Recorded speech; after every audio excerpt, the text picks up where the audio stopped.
Exceptional Eastern Conference matches, but now we move on to the Western Conference. Let's bring out the teams. We begin with Luminosity.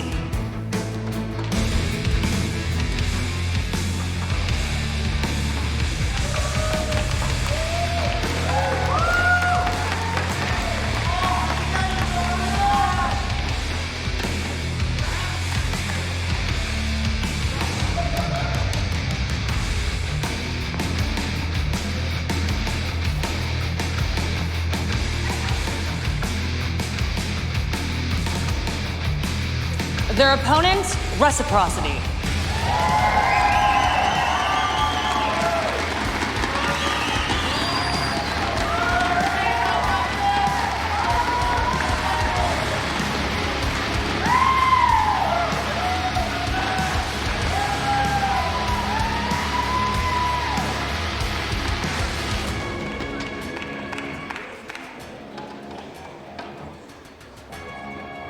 The teams are ready. I send it back to the studio.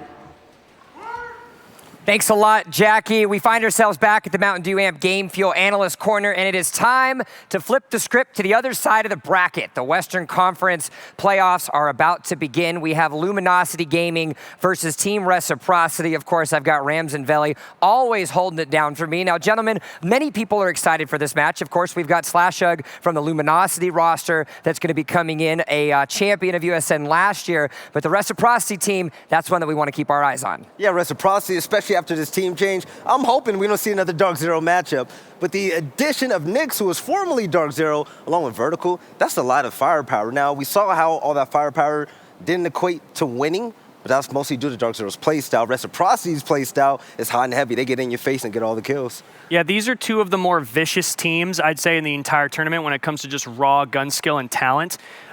There have been tendencies in the past, especially we saw during the OGA pit, where Luminosity seemed to kind of bottleneck themselves in situations where they should just have an easy victory, keeping the other team effectively in the game.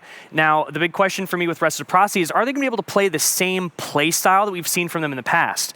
Because like usually we see, laxing in strange positions, holding down angles that eventually do net frags.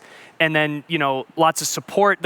Like I said before, the question on my mind is, like, who's droning for this team? Like, I just can't wait to see who's playing what operators and who's in what role. It's got to be Retro and Fox. I can only imagine. When you add a player like Vertical, you can't have him as a support player. He's definitely not an anchor. You send him in the building, and he's going to get 1 to 2 kills to help your team out. With Laxing on board as well, I believe Fox and Retro definitely are going to be droning and supporting their teammates. Something we're going to have to keep an eye on. We begged the question, how is Dark Zero going to perform with the new additions, and did they have enough time to synergistically match up correctly? I feel like that is going to be another theme that we have to follow with Reciprocity. You touched upon it a little bit, and it's something that I want to continue to delve into, because despite the firepower, the mechanical prowess that Foxay, when I was talking to him, mentioned that his team has, can that mechanical prowess actually execute on the bomb sites the way that they need? Because Dark Zero, that wasn't the case. Definitely. Yeah, it's possible. It's definitely possible as long as they understand their style and the roles they're trying to fill. Now, I feel like the big question here is, with these new additions to the team, does Laxing still play that same style? We see his stats are outstanding. He has the highest rating and the highest kill death on his team, but that's because of his playstyle. He has the most unique playstyle of any player in the world, actually. So, is he going to be able to continue that playstyle, and is Vertical going to pick it up for his team and just get as many frags as he can, because it's going to be important? You're going to be crazy if you think Laxing isn't going to have the same role and still do the same things. Laxing is a walking highlight reel. Now, the reason why I think Reciprocity has the edge over Luminosity, of course, is the fact that Luminosity, they're pretty inconsistent. Especially with Slashug on the team, before they weren't able to slow the game down to play it the way they want to. Slashug can possibly do that, but the rest of the team, ooh. Well, you've got Rexon, Factor, Doodle, and Hyena that are going to be there holding it down with Slashug. As I did mention, he is our USN champion from last year, much like Eclipse, but now Slashug has a ladder to climb in the Western Conference. He's fully well aware of the 2 teams left remaining, of course, SSG and the Sonics on the opposite side of the bracket, but the time is now, and a best of 3 is a lot shorter than what people realize it really is. So when it comes to Luminosity, what stands out to me is, in the past, Luminosity has lived and died by Rexon's performance. With Slash's being the new addition to this team, he brings a lot of wisdom, a lot of veteran experience in multiple lands, and I think that he takes a lot of the pressure off of Rexen, but I think that whether they win this matchup all depends on whether players like Factor, Doodle, and Hyena can elevate their play to that level to be the better team. I 1,000,000% agree. From what we've seen so far today, support players, they can get a lot of kills. Doodle, that's my boy and all, he was 0 last year.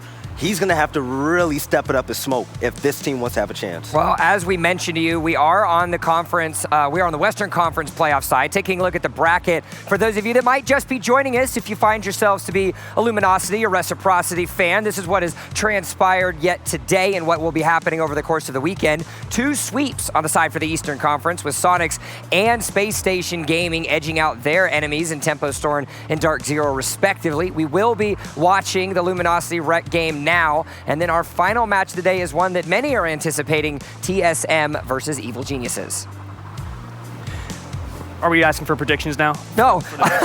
You want? Okay, you seem like you're ready to go. Yeah, I'm ready. Ready? All right. You know what? Get it to me. What you got, Rams? Well, initially I was going to say Reciprocity, but since I've been 0 for 2, I'm going to switch and say Luminosity just so I can maybe be right. Just go against your entire willpower? Exactly, okay, but you still have to give a why. You are an analyst. I have to force you to use the brain. I think that they're going to, I think that Reciprocity is going to fall victim to the same thing we just saw Dark Zero fall victim to, but that's also dependent on the map bans, which we don't know the results of yet. But depending on the map selections and depending on the amount of time that Reciprocity have had to practice with their new roster, Luminosity could just be the better team, especially if Luminosity reviewed their own VODs from the OGA pit in Croatia and were able to fix a lot of the mistakes that they made. All right, well, what about you over there, my big guy? What you thinking? I am 1-0 so far since I stopped picking the same team as Rams. I'm going for Reciprocity. The 1-2 punch of Laxing and Vertical, way too much for LG. All right. Well, now that we know what you guys want to see, we also need to make sure that we check out what the map veto is because, you know, maybe I'll give you that as a mulligan to see if that changes your prediction. So the map veto is done and it's ready to go, and we can pull that up on your screen in just a second. As it stands currently, of course, Luminosity and Reciprocity ban Coastline and Bank, with Clubhouse as the first map, Villla as a selection by Reciprocity, then the follow-up bans of Cafe and Consulate, which means the decider will be on Border. This is your only mulligan of the weekend because I don't usually ask for predictions until after the map veto, so I'll blame myself. Are you changing those predictions at all, Villy? The maps go for Luminosity, but I'm a man of my word. I'm going to stick with Reciprocity. I think that the maps sort of actually lead towards Reciprocity, especially getting rid of Bank, which is by far, you know, Luminosity's, well, actually, no, that's Luminosity's most banned map. But I've seen them play it before, so I thought they played really well in it in the pit, so I figured that maybe they could change some things. It's a real toss-up for me. In terms of map selection, I'm still going to have to pick Luminosity. For the simple fact that Slashhug and Thomas, who was recently replaced by Slashhug, their play styles are so different. So you really don't know what to expect from this roster. Yeah, absolutely. The Slash brings so much to the roster. We saw how well he performed in the pit, and I think we're not going to see anything different out of him today. All right, well, we've got players getting almost ready to load into the map, but in the meanwhile, we have to do one more checkup, of course, our head-to-heads, something that we've been tracking with Siege GG over the course of the day. For today, it's going to be Slashhug versus Laxing. Of course, Slashhug, as we keep mentioning, is one of the current champions from the U.S. Nationals last year. He will be going up against a Laxing that, as we said, is a very aggressive player and certainly one that will need to step up to allow Reciprocity to get into the Western Conference Championship.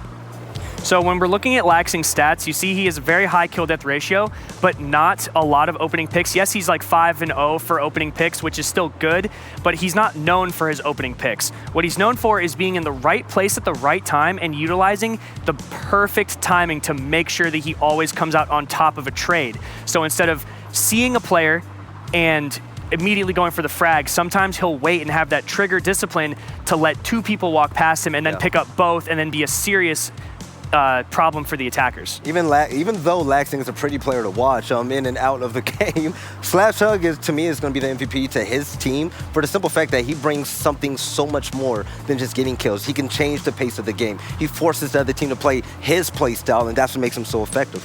There are plenty of questions left to be answered. We found ourselves with 2 sweeps of course, on the first half of our games. Now, we find ourselves with an opportunity for maybe one more. Reciprocity, Luminosity, everyone in the chat, everyone here at the Rio All Suites Hotel, make some noise, let your voices be heard, because it's time for our next set of matches. We've swapped over casters, so Blue is not longer here. Stokes is no longer here. Now, we've got the old guys. Emzo and Taro, it's all you.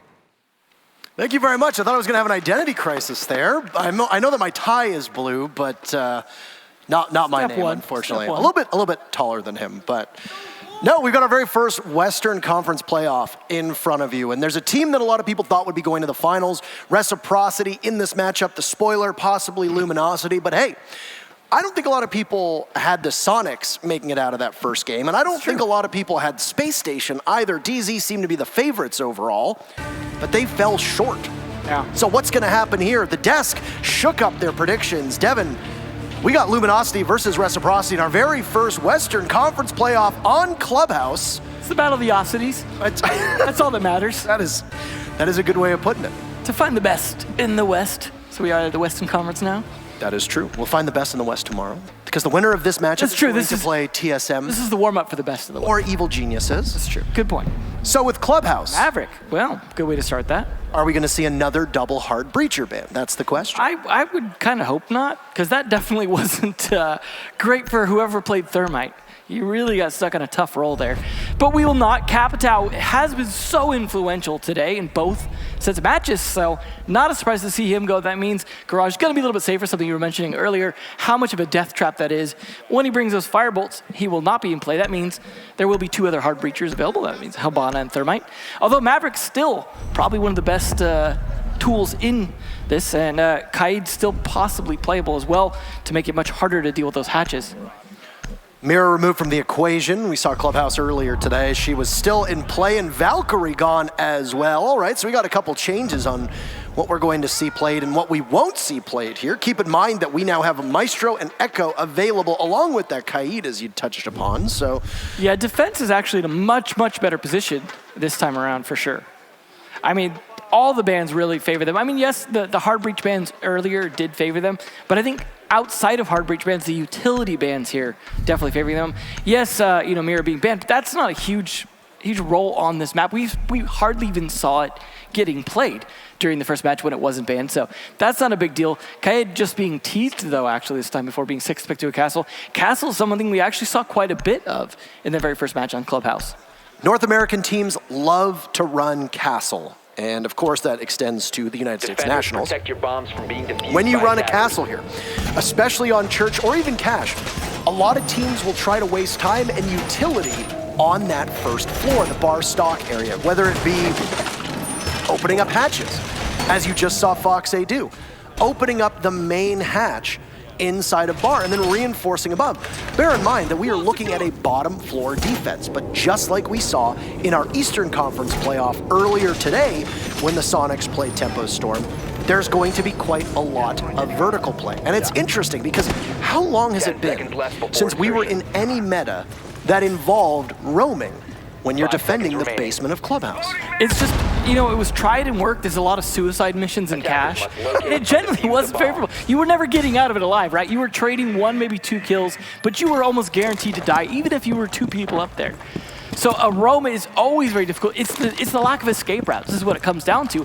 If you're trapped, and you're most likely going to be, you're going to die. It's how many can you take down with you swinging on the way, and can you take down a valuable operator? Let's say they kill the 2 hard breachers. That's a big, big play if you're upstairs, even if you have to trade 2 people for it. But if you just die and don't trade anything, or trade an operator like Thatcher is, great and all, but is not going to be the most consequential operator to trade, that's not a great play. They are going to try it with Cash, though, and Slash is going to go for a potential play. They just need to pinch him. He probably shouldn't overdo this, especially with that deployable shield. Slash loves to run the G8 on IQ. It's a bit unorthodox when you see an AUG from time to time, or even her Commando, the Commando, of course, being the favored weapon here. That's one of 2 LMGs he likes running, because he also runs it on Capitao as well. Yes, that's also true, instead of the Para, so it's just a preferential pick, and of course that G8 obviously changing up, adding the angled grip. So here we see from Reciprocity, TR, formerly Rec, as we used to call them. still up top, very heavy inside of Cash. Lots of utility being expended there. You've got what appeared to be a yokai drone situated at the top of red stairs. You've also got mute jammers and castle barricades as well on the main floor. And Doodle doesn't want to find himself in an early altercation because, of course, he's one of their 2 hard breachers. You're going to need that Hibana at some point. But I think you can expend a little bit of utility here on the first floor, knowing that there aren't every single defender down below. You don't have to worry about 5 people on the basement. So Hibana isn't as necessary as if you see a very standard basement defense where you need to get those hatches open. You need to get dirt pressure. You need to be able to push onto Church. I mean, let's be honest. With the amount of time left, they could just go for a push downstairs, 5 against the remaining players downstairs, and then just guard the entrances at that point. We've seen it happen, and it looks like they're pushing at least towards blue to potentially make this happen. But if you do it too slow, they can rotate back. Very wary of any lesion traps that will give their position away, and whether the jig will be up or not, we're not entirely sure. Lots of patience here, but no, Nyx will get a little bit too antsy, and then the castle pops up as well, traded off swiftly by Slash, so you got some supporting cover there. Laxing finds Doodle, the Hibana not able to make it towards the site. Vertical's gonna push on out as the plant is going down. Hyena prone, and right now getting chipped away at from Vertical with Laxing there. Rexin in a 1v2, was a 1v3. He'll have to plant with 30 seconds left, and great patience from Reciprocity. Vertical just sitting and waiting alongside Fox as Rexin goes for the plant. Prompt going up. And slowly but surely, the members of Team Rec will push on out. And it's the newest member picking up what appeared to be 3 kills, might have been 2 on the round. Vertical making his presence known very early, and round 1 goes in favor of Reciprocity. I mean, let's be honest, that was a very improvised attack at that point. They saw what was upstairs, did not want to deal with it. Some of it due to the castle barricades really shutting off angles of approach. They're just in lack of utility to deal with it. I mean, they might have had to go down to using X-Kairos to open up those castle barricades just to be safe. So because of that, they went for the push downstairs, but I think they did it too little, too late, too slow. They might have even been worth leaving one person upstairs just to act like he was going to go for a push upstairs, but nonetheless, they did still put up a good effort to got it down to a 1v2. But when you're 1v2 and you've got a plant, you're essentially in a 0v2 at that point. It's a tough spot to be in, but either way, I thought that was fairly well played given the situation, but just too much firepower there from Reciprocity, not to mention the fact they were able to trade pretty much every kill in their favor for the most part. But they're going to go Cash now, of course, having 1 Church. This is generally the secondary, but we did see a little bit of Jim earlier, most likely to see that here as well.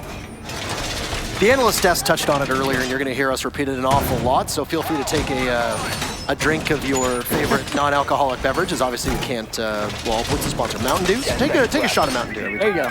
There you go. Get amped. Yeah, absolutely. Take a shot of Mountain Dew every time you hear us talk about it. The playstyle that Laxing has is not very common. It is a lurker-style role where he plays off on his own, usually supporting himself. Impeccable game sense for the most part. Sometimes the opponents read into the way that the setup from Rec is, and Laxing can end up being a non-factor because, well, they just avoid him, as we saw Luminosity try to do. Yeah. But Laxing was able to get back to the site fairly quickly. So was Vertical. And Vertical was as well. The moment that the kill from Doodle happened, Laxing continued to get back towards the site. And obviously helped Rec's chances quite a lot. One thing that does help LG a little bit is that I would think Slash knows Vertical pretty well at this point, can help the team at least understand how he's going to be playing, but that's just, you know, that's not going to be a huge factor. Like, that's the only member he knows as well that he's played alongside as a teammate, so that is, I mean, that's something, I guess. But Slash is definitely like the newer member of the team that's going to bring something different. And I think what he brings is a lot of flexibility to the team. But I don't know how much we're going to see that right now, as he's mostly just, you know, they're trying to go for the same attack again for the most part in terms of operator utility. I don't know how Vertical was able to escape that one as he was concussed, trying to bandit trick onto the cash wall, but falls off. Could have been a very hairy situation for him, which would have resulted in his premature death. Not a single scratch on anybody so far. As a minute to go and some utility being expended from both sides, but mostly the attackers having to do the rest of the work now that the wall is open. Well, Nyx at least should be able to sit safe in garage, the catwalk for the moment, but Slash is going to try and put pressure on downstairs, and having to reload that early with the LFG when you've got that many bullets does feel like a little bit of a waste in bringing an LMG, just for it slowing down things here. They're going to go with potentially with the upside down rappel. They're very powerful on this particular door for trying to fight people up on that catwalk. That's what they're going to be trying to do against Nyx. They're, of course, opened up the garage wall as well to try and pressure down from below, and Doodle was droning that. They're just trying to get positioning information at this point before they make their attack, as they have about a minute left. But they're going to need to execute on that information quickly before players on Reciprocity change positions too much. There is, of course, a Yokai that's going to be sneaking around invisibly, as well as Mozzie to try and stop that. And there's Laxing. Those unexpected plays take it down, Slash. We've already seen now Vertical getting in on the action too, with catwalk pressure not being given away, though Factor will take Nyx out. Nyx not doing so well in his gunfight so far, but he's making adjustments, I'm sure. Fox grabs Factor, and Doodle hot on the heels, but no, Fox A will be too successful for him. Once again, Rexin will be the only hope for Luminosity. In a 1v4 this time, so even more daunting odds.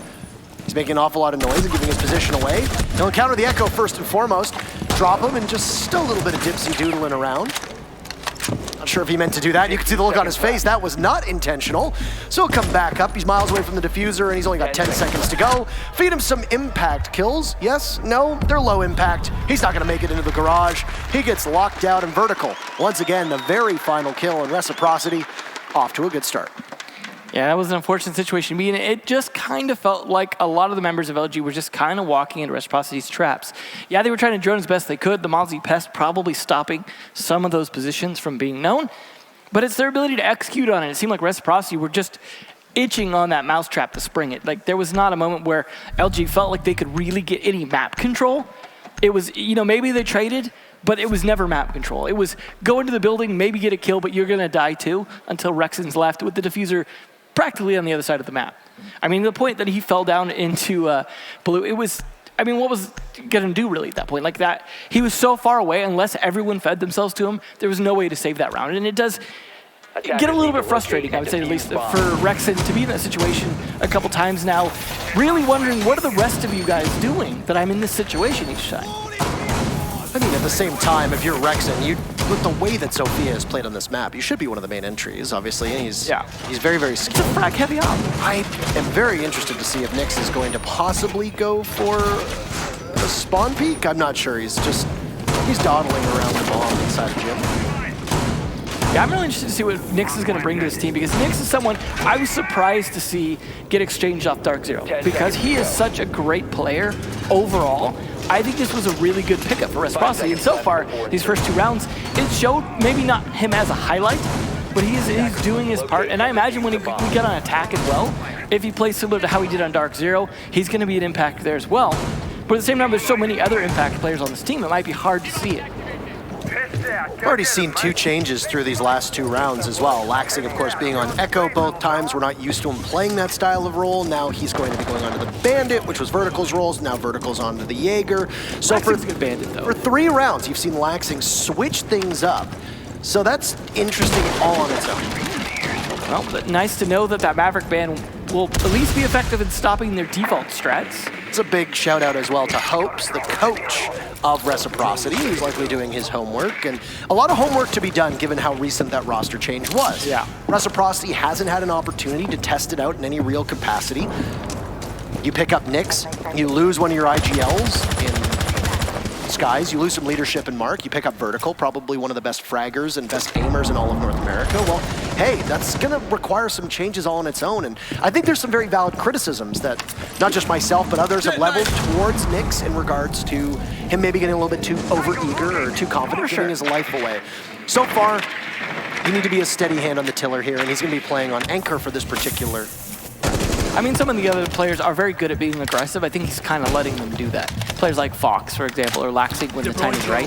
Vertical has taken a bit of damage, though, in the meantime, about half his health. But that's not a big deal. At least a minute and a half has been burned, and they haven't lost anyone just yet. They've even captured at least one drone with a Pest. So they're in a good position here, depending on how this execute goes down. And really, it's not been that much of an execute just yet. For example, they have not opened the hot tub wall, and Hyena is on the other side of the map in cache. So they're not really checking off the checkboxes too much, outside of bottlenecking themselves potentially into that construction door.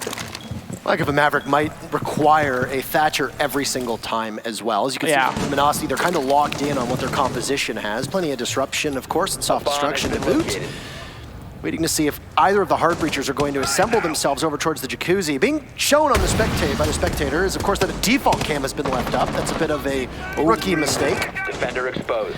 Laxing with a nice early kill. Again, last round is when he was opening up the kills, and then it just went down from there. At least it slowed down a little bit, but 38 seconds left. That's not going to be the only kill against Luminosity here. No, not at all.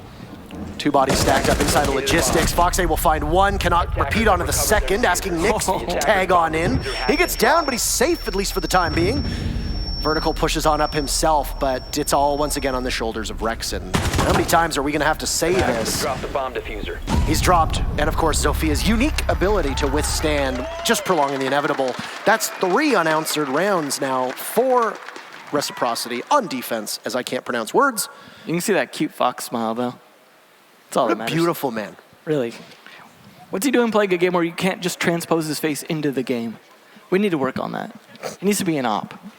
There were a couple mistakes that were made for Luminosity there, and I don't know if they got caught up by the way that the defensive structure from Reciprocity unfolded. First and foremost, huge oversight. Take out the default cams, for crying out loud. Why did you not do that? Especially the default cam, that gives you full view of the windows into Gym and Master, and then Jacuzzi as well. Well, you could take out all 3 from the roof. And they were on the roof for a long enough period of time, number one. Number two, they lost Doodle before it looked like there was any real significant hard destruction done. Yeah. They got tripped up on Cash. Laxing goes for a run out over towards Strip and picks Doodle off in one of the most common run-out spots that exist on this map, especially on that site. I feel a lot of rookie mistakes from Luminosity on that one. It almost feels like they're being hazed here at this point. Just like, no. This is how you play the game, guys. And they're like Luminosity, I feel like they're gonna have to take a timeout soon.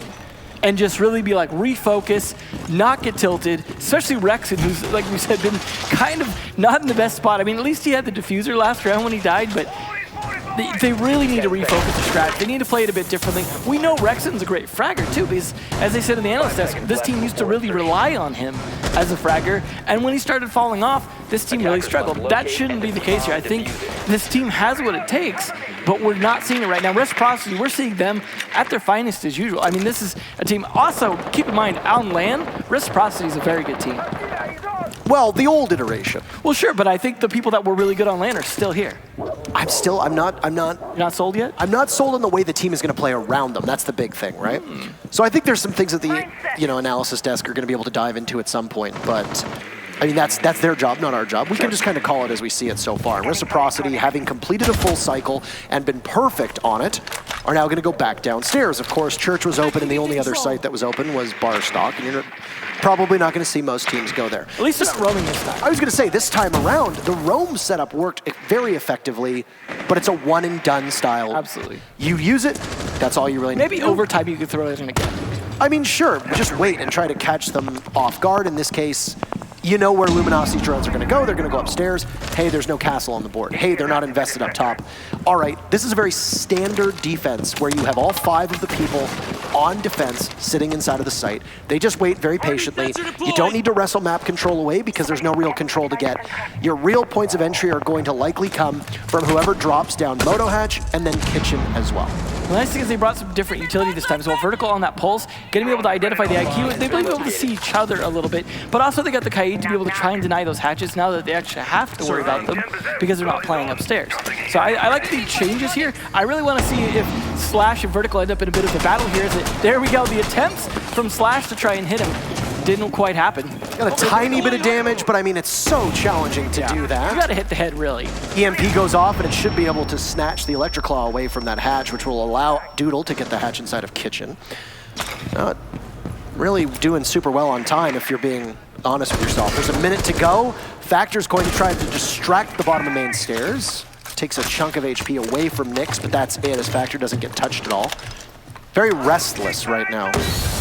Smoke goes off in front of Factor, so he's not going to be able to get through there without choking off some damage. And Nyx still has 2 remote gas grenades left with 45 seconds. You can string those together pretty reliably. LG have assembled their troops in a very interesting spot because Hyena's now inside of Oil Pit, and he can begin moving over towards Retro, who's under assault from the Zofia. Doodle finds Retro, but Vertical's waiting, hungry at the bottom of main stairs. It's a flurry from Reciprocity. Rexen finds Laxing. 3v3 set up with 20 seconds left. You can see on the right side of your screen exactly what's happening from above. Fox finds one, traded out by Rexen. 2v2. Slash absorbing damage, but he's better than Vertical, and Fox, as the Kaid, will have to go up against a 1v2. Rexen might end up being last alive again as he engages with Foxay. Lots of damage done. Fox can obliterate anybody with one shot. Does it? Doesn't land the second, and finally Luminosity gets on the board. Slash with the very final kill needed for his team. to break the stalemate that was had here, or break the streak rather, it's still a 3-1 lead for Reciprocity. Definitely just, again, desperation coming out from LG in terms of pushing the blue. Just that time they won more trades is what it came down to. But at that point, there was enough people downstairs that they probably had a better idea of the positions, whereas last time when it was the roamers returning downstairs, they weren't expecting, for example, vertical. Obviously, being Vigil is much harder to drone out. So they were a little bit better prepared, but that still got really desperate there. From Luminosity, I just haven't seen a lot of confidence in their attacks. I mean, there wasn't really anything stopping them from doing a good job of droning it and getting an idea what was going on, because there was no Mozzie that round. They really should have been in a better position to play that. Should have been a lot more flank going on, like you talked about, playing from Oil Pit, playing from different angles. They were really just one-dimensional on that push, and again, just won enough gunfights to barely eke it out. They can't get away with that round after round, especially with as many good fraggers as there are on Reciprocity. You can't coast off that. So it's going to be down to, obviously, Reciprocity adapting a little bit to that in terms of let's not over-peak it. Let's make sure the trades are in our favor. Let's have them come to us when they're pushing one-dimensionally from blue and work that in our favor again. I mean, it could turn into a bit of a kill box of blue because we've got two potentially soft walls from Church and from Armory to be able to just kill box that in there. And there's, yeah, you have the generator, but that's a sliver of movement you can do safely. One of the big pieces of that puzzle for LG was securing blue. And that was Retro, I believe, playing alone, largely unsupported inside of blue. He got hit with the Zofia concussions, and then he got pushed from the thermite coming down the hall as well. And unfortunately, we didn't get to see the full frenzy of the kill feed, but that's okay. But I believe Retro was taken care of pretty early on. Yeah, it doesn't help. I mean, he's going to be playing generator again. Here, he's going to be that Jaeger. That's his job. This is a very, very typical thing. You also often see the Zofia like this against that position, trying to stun, trying to do something against him. But they're not bringing any nades.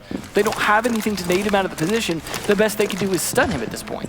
So, I mean, that's not a great position to be in to try and deal with Retro this time. You've got to hope he kind of makes a mistake. They still are pushing blue, but luckily, at least it looks like they might be going for the Master Staircase this time, but they need to worry about vertical here, able to call out when a push is coming down there and how many are coming down. Vertical getting some damage taken away once again by Slash, who's hunting this pulse relentlessly. Exothermic charge will take out the hatch inside of the bar. There's still a couple more targets for that hard destruction to work at. Reciprocity will scatter deeper in towards the site. Foxay could decide to get maybe a little bit brazen, but holds off for the time being. Still has two impacts in his pocket, though. He's got Slash above him. I don't know if they're aware of the positioning. It's only been about half the round, so very slow for the time being as to what Luminosity has done. In the midst of smoke is Hyena, choking through the damage. Church wall, will you be able to successfully bandit trick it? No, there's nobody there. It's an Electric Claw possibly thrown up. No. Waiting, just gonna dry peek right behind the shield and giving Nyx all the callouts that he needs. Vertical's in trouble, C4 goes out, doesn't connect. Hyena's very low on HP. Out goes another EMP, trying to disable Vertical, who's going to have to take the fight to his own hands. There's a drone on Nyx, I don't think he's seen it yet. So he's under heavy watch from Luminosity. That's a major problem. 40 seconds left, and you're continuously collecting that information. Nyx peeks Hyena, didn't have much HP, though, to work with there on the Thermite.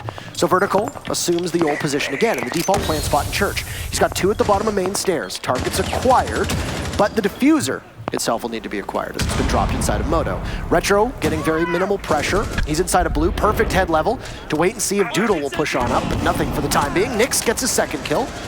Waiting for more, still being assisted with all these calls from Vertical. Vertical keeping his team in this one. Now Retro will find one, cutting Doodle down. 2v5, and it's time to reassemble the troops somewhere. There's Laxing with one. Will Fox be able to get in on the action?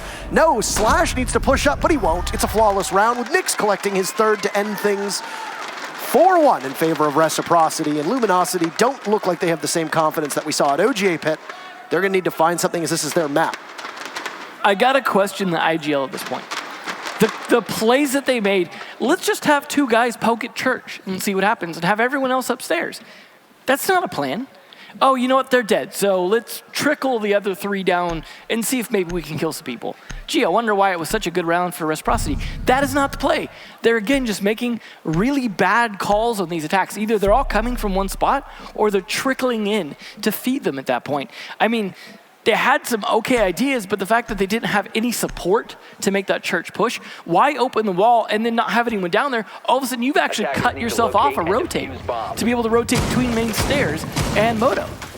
It's just, and then, you know, they're sitting in Moto, and Nyx is just able to easily peek them because they're not really contesting or holding any angles for the most part to do anything. It's just complete lack of support. Yeah, maybe Slash was doing stuff from upstairs to be able to identify the positioning of the pulse, but once you hit it with the EMP, he's not going to be on that anyways.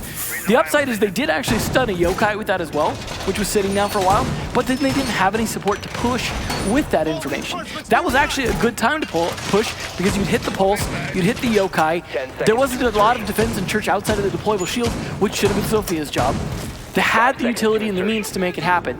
Just, that's why I questioned the IGL who made the calls to make that play like that. I mean, I mentioned in particular, the fact that you had a drone sitting watching both Nyx and Vertical, and yet Hyena still gets pushed on Moto. You can't let that happen. And maybe the communication is just broken down.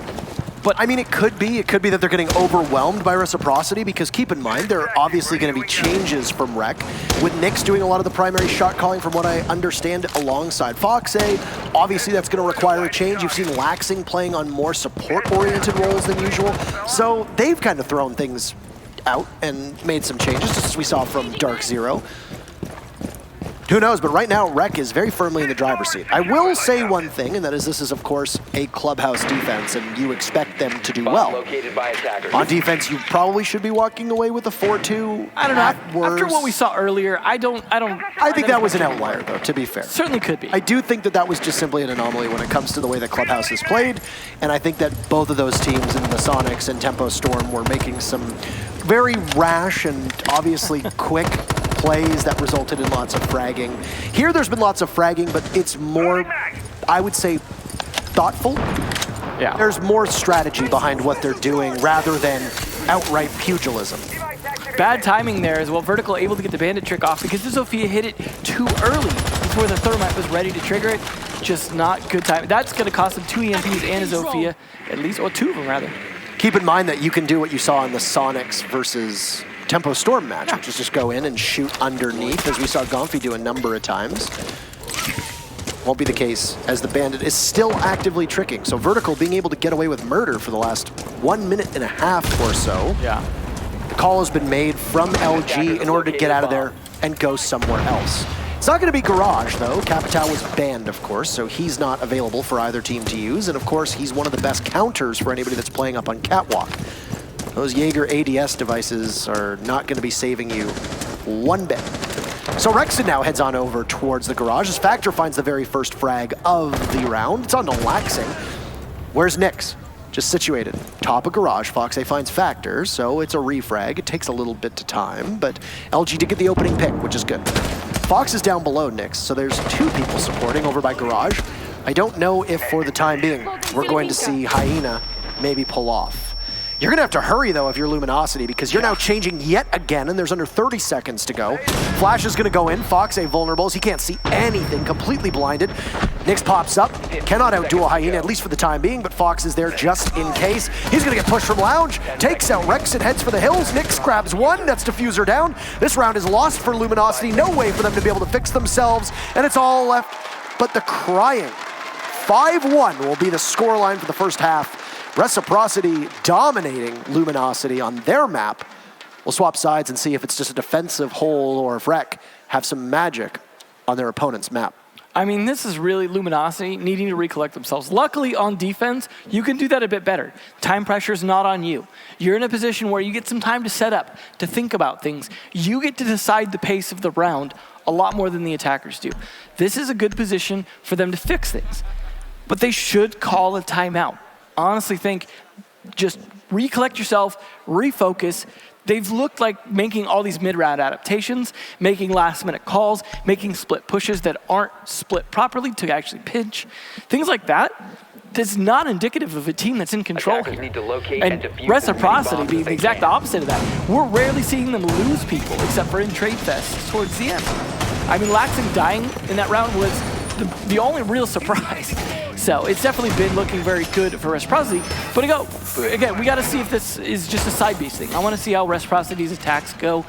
But they're going to be moving into their attacks confident. And confidence can definitely help, especially when you got someone like Nyx, for example, on Ashe going in. If he's going in aggressive, you need to be confident. You need to feel like you can make the plays. And that's if Luminosity are still in a position of kind of franticness, you can exploit that. Luckily, they're going to go down in Church. I don't think they're going to go for a roam play. They can kind of stick it, turtle up, maybe just wait out the first minute and a half, 2 minutes, while the droning goes on upstairs, and figure things out. That being said, it looks like they still have people upstairs potentially. So I don't know if that's really what they're going to go for. They still have some time to rotate down. So hopefully they do that, because I don't know. I mean, while the roam play was fun to see from Reciprocity, I don't know if Luminosity can pull it off at the same caliber. I will say that there was a lot more restraint from Reciprocity, and they weren't playing the same style where it was set up around Skies or around Lax. It was much more of a team effort. In fact, I think Vertical was probably one of the best supported players on that particular defense. And it happened.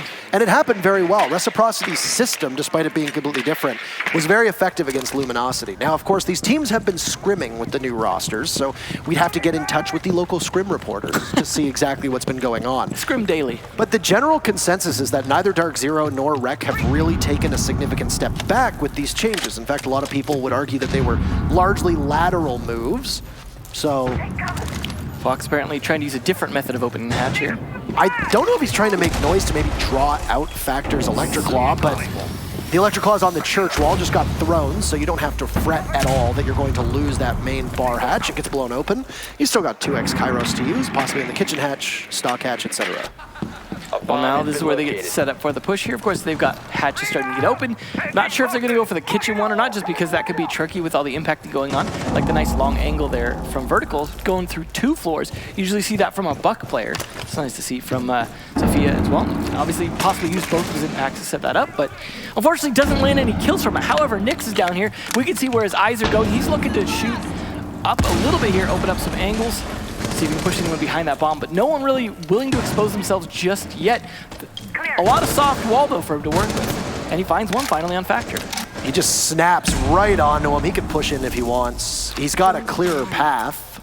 This will go on to drone work at the bottom of the stairs. Not really too worried, I guess, about getting pushed from Moto, which can be to his demise. Almost instinctively looks over to Moto as we say that, though. A minute to go, and you've taken Factor out. He's going to be I would say the X Factor, possibly, when it comes to the way that Kaid can play those hatches. But as we've seen the Electric Claws already go, you don't need to worry about them. One thing also to note is that this patch doesn't happen with the new Kaid Electric Claw radius. So it still only affects 2 of the reinforcements, not 3. There's Slash and Rexing getting in on the fun. 2 very quick kills for Luminosity to give themselves a favor in this round. Retro surveying over top of the hatch, waiting for somebody to peek him, but nobody's giving him the fight, at least not for the time being.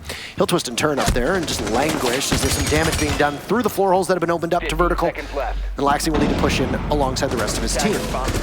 He sees one of those Q mines go down as Retro falls off screen, and Luminosity on their very first defense, their maiden voyage, I think you could say, in excellent shape. Vertical gets dropped and then finished off, and there's still some life left in Luminosity as they take their very first defense.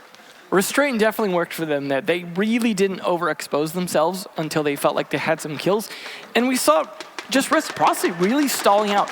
You know, once you had Nyx down there in position, open up the wall, he was in a great spot. And no one really used that as a spear tip. They just really weren't in a good position. A lot of attempts at vertical play happening from the members of Reciprocity, and because Luminosity wasn't giving up those free kills outside of the one Nyx was able to get, they just never really got a whole lot of ground gain downstairs. And that was a big problem for them. They really needed to have a better push after Nyx got his foothold, and that was something we saw, you know, Luminosity struggle with a little bit. So I gotta imagine that maybe they just didn't have a good read on the defensive setup, or at least not any utility that was going to help them push players out of positions to where they could actually get a kill. But good on Luminosity for actually just playing it smart that round, sticking to their defensive positions, taking advantage of members of Reciprocity, pushing into them. If they can pull it off again this round, we could see maybe a bit of a comeback in their morale as well after, I'd say, a bit of a crushing defeat on their attacks. There's a lot of speculation to be made as to how Clubhouse plays out when it comes to Is it more defender-sided? Is it more attacker-sided, etc.? The answer in our very first matchup of the day was, well, it seems to be pretty attacker-sided, right? This whole day so far has been a bit attacker-sided. Up till, I mean, this match. A very aggressive meta that we're in, and I think a lot of people would say that North America tends to be one of the more aggressive regions, but not as structured as maybe a region like Europe, let's say, or maybe even APAC. The most aggressive region probably being Latin America. I think most people would probably agree on that assessment, if not fight me IRL, I think they would say, so. Well, they're on the roof, so hopefully they shoot the default cams here. Luminosity. Learn from Luminosity. Yeah. I would hope so, definitely. They're going to be bringing the Kaid again. This time, of course, for a different bomb site. Still pretty useful depending on how you want to play it. They could be using it to try and help protect the hot tub wall. And they have a bandit as well, and it's a little unsafe to be playing that as a bandit once the window on Jim gets opened up. See where Nyx is looking here. Let's see some good Toby eye tracking there for just a moment. Doodle going to rotate up. That roam not really paying off. Nope, actually reloads and goes back down. They really want to guard this bottom floor here, make sure that these stairs stay secure. We saw what Slebin did with those stairs earlier on, and I can understand that caution at that point. You don't want to be too over-aggressive here. Rec will open up the jacuzzi wall very effectively and will now confront the secondary wall that's inside of the bathroom. It's going to be electrified too, so whether it be an electric claw or a bandit battery, you got to shake that off, and that's going to be all in the hands of Laxing, who's on the Thatcher duty. Vertical did play Thatcher quite a bit on Rogue before the team's demise, so we know that there's flexibility as well on the attacking lineup for Rec here as to what they want to do. There's a drone in the middle of the site, and Nyx is pinging away, maybe to try and spook the Jaeger of Rexen. He's very good in a gunfight, so you don't necessarily want to go head-to-head if you can avoid it. Shake the Jaeger off and then go in there, right? Shake him like a flea. Drone finally gets shot out, and they're going to need to do some more intel as Rexen is on the ground. There you go. Nyx will go back on it. He sees the head of the Jaeger. This could be a possible beautiful shot. But what's bound to happen? Slash. If you throw it, that's an easy double. But he's not going to go for it. Rexen gets punished by Nyx, and Slash doesn't know what he could have had. Retro going for the plant. C4 goes out. It won't do enough. Hyena's down, and Slash is at 1 HP. This is almost a flawless round. Diffuser down 2. ADS will eat the flashbang, and Slash is inside of the bathroom. He has absolutely no way out except for fighting his way out, and I think he just gives a truce. Shoots in the air. Flawless round from Reciprocity. How about match point for them? Well, that was definitely a better round than the first one for them. I mean, given this is a much harder site to defend in a lot of ways, I mean, yeah, depending on how things go down, could be a good site. But it's unreliable on whether or not, depending on how the attack goes down, that you could hold that site very well. And Reciprocity just took advantage of the fact they were able to get a lot of different angles and pressure on Luminosity, and Luminosity couldn't just turtle the way that they did on Church. You can't just sit in a position like they did there and wait for Reciprocity to walk into you. You've really got to be able to hold down the angles and make sure that Reciprocity doesn't get control of things like windows, things like cache and construction, and hot tub wall, things like that. You just can't the same way. If they're going to go to Jim again, that seems a little confusing to me. They are having their timeout now. This is something, again, they should have done earlier. You really don't want to be doing it on match point, because if your discussion doesn't work or take right away, that's it. The map's over. Yeah. You don't really get to do it. You get one per map. If you use it at the end of that map, it doesn't do you, it's 1 round's worth of good. So hopefully this pep talk helps them here, because 2 points is not a great record to walk away with on this map. But, I mean, Reciprocity is a tough team to be up against. There's no shame in losing this map to them at this point. I mean, take a look at that, the absolute Chad of Laxing on the right-hand side. You want to go up against that? You want that staring down at you? I'm not fighting in my IRL, that's for sure. I wish the camera people could go back to look at Laxing's gaze. You need 2 cameras just to catch Look at Laxing's gaze on that. Look at him. Like on the back wall Just there. staring. Oh, man, he's a beast. Strikes fear into the heart of any normal man. I'm scared. I'm not even playing and I'm scared. Yeah. The calling so far from Luminosity has not been strong. You talked about this earlier where you think it falls on the shoulders of the IGL. I completely agree with that. Right now, Rec is just calling a much better match than Luminosity. The adaptations that have come out from Rec on the fly, whether it be on defense or on attack so far, have been better than what we've seen at a Luminosity. And whether Luminosity is sticking to a plan or not, you gotta shake it up. It doesn't matter if it was pre-planned. The game is won and lost oftentimes through the middle of these rounds. And Luminosity have looked listless when it comes to making the changes that are required. Be it a rotation to go after a part of the defense that you don't have to worry about. Because they're weak. We saw it on Church. it was a good push from LG down blue because they realized that was the weak spot of Reciprocity, but that was the only real time where I was convinced that the calling by Luminosity was better than Rec. So far, Rec have just been so much better with playing and making the changes needed. Well, let's hope that they don't need the IGL as much because they had, the coach involved there during the timeout, so they could actually at least form a really coherent plan for this round. But that Mike Tyson saying everyone's got a plan until they get punched in the mouth, and they've certainly got punched in the mouth here. So if anything goes wrong this round, I don't have a lot of faith in Luminosity's ability to adjust to it. You already have a bit of damage being done to Rexon as well as to Retro. But, Retro, as long as he gets his walls open, it doesn't matter too much. I mean, yes, he's the diffuse carrier, but I think with the amount of power you've got of the rest of the players here, that's not as big a deal. Rexon being beat up is actually, I think, a little bit more of a big deal here. Walls getting opened up here, or castle barricades rather, opening up angles to make sure Retro can do his job. No one's going to contest that. The slash looked like he should have opened up that a little bit earlier in the bathroom. He opened up at the top of the bathroom to throw an electric claw to deny it, but just too little too late. Already that lack of preparation. Already so much damage being done to Luminosity here on both Doodle and Rexon. Yeah. And it's... I don't think it's going the way already that they want. They're going to throw everything at the wall and see what sticks. This is tough. You're going to go to Jim twice. You could have gone to Cash here. This is LG's map, like we said. Yeah. That's the biggest worry for me, is that we know that LG plays decently well on Clubhouse. It's always been a good map for Rec, though. Let's not shortchange Reciprocity. They're very comfortable on Clubhouse. I think that if you look at the fact that it's Clubhouse, Villla, and Border, I think Rec won the map ban stage, period. Relocated! They've got a good map pool. I don't doubt their ability to win a lot of map bans for that reason. And so far, LG is just going to have to adapt as best they can here. But we've seen all 2-0s so far today, so losing a map can be a pretty big deal in that kind of situation. There goes one player of LG already, Factor getting tanked down by Nyx, and two other players at low health. It's not looking good. Retro hasn't even yet been touched since the early damage, and he's really gotten his job done, and now he's able to sneak into Jim. Slash, though, least finding the trade on a Nyx. It was a little bit later than I think LG probably would have wanted. Retro's all on his own. He gets pushed up on by Rexon, who needs to really come alive at this point. Now, I think the shadows there might be a little deceiving, but the gun barrel is being spotted. Foxe knows somebody's there making the calls. Watch Jacuzzi. Someone is there. Can you possibly capitalize on that? Taking Rexon out of the equation. He sees the gun tip. Can't really do much about it. I mean, you can't damage the gun, even though in real life, if you were to hit it with a bullet, it would probably shake it out of their hands. Foxe jumps right in. Doodle takes out Laxing, traded by Vertical. Foxe finds Slash, and well, it's Rexon, who was spotted earlier. Vertical in a 1v2. It's just him versus Doodle. 5 seconds left. Doodle's down below. They've got the kill holes in the floor. If you have intel, you got to use it now because Doodle doesn't know what's going on. You got to shoot him, and there you go. This round's over. They had the marks that were required, likely from the Maestro cam, and Luminosity manages to stave off defeat for the time being, putting that timeout to good use. Still match point for Rec. Well, seems like that timeout helped, but I feel like a big problem they had there was lack of good coverage on Retro. The fact that he was sneaking and trying to get set up for a gym plant, but with no real support on the hot tub cutting off the rotate there.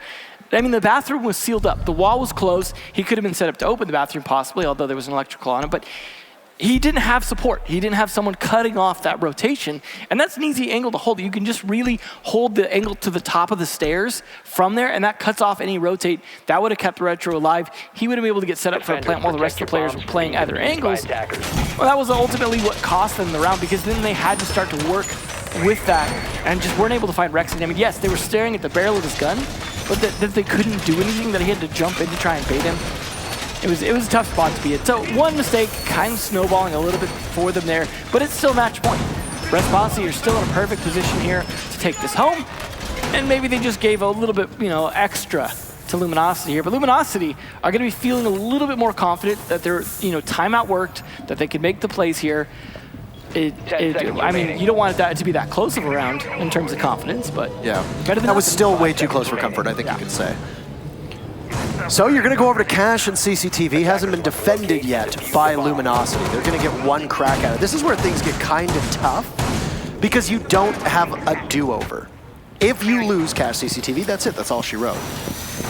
Luminosity have, at least so far, through the 3 rounds that they've played on defense, they have a winning record. Yeah. But even if they drop one more round, That's it for this map. That's it. That's it. That's all. That's good night.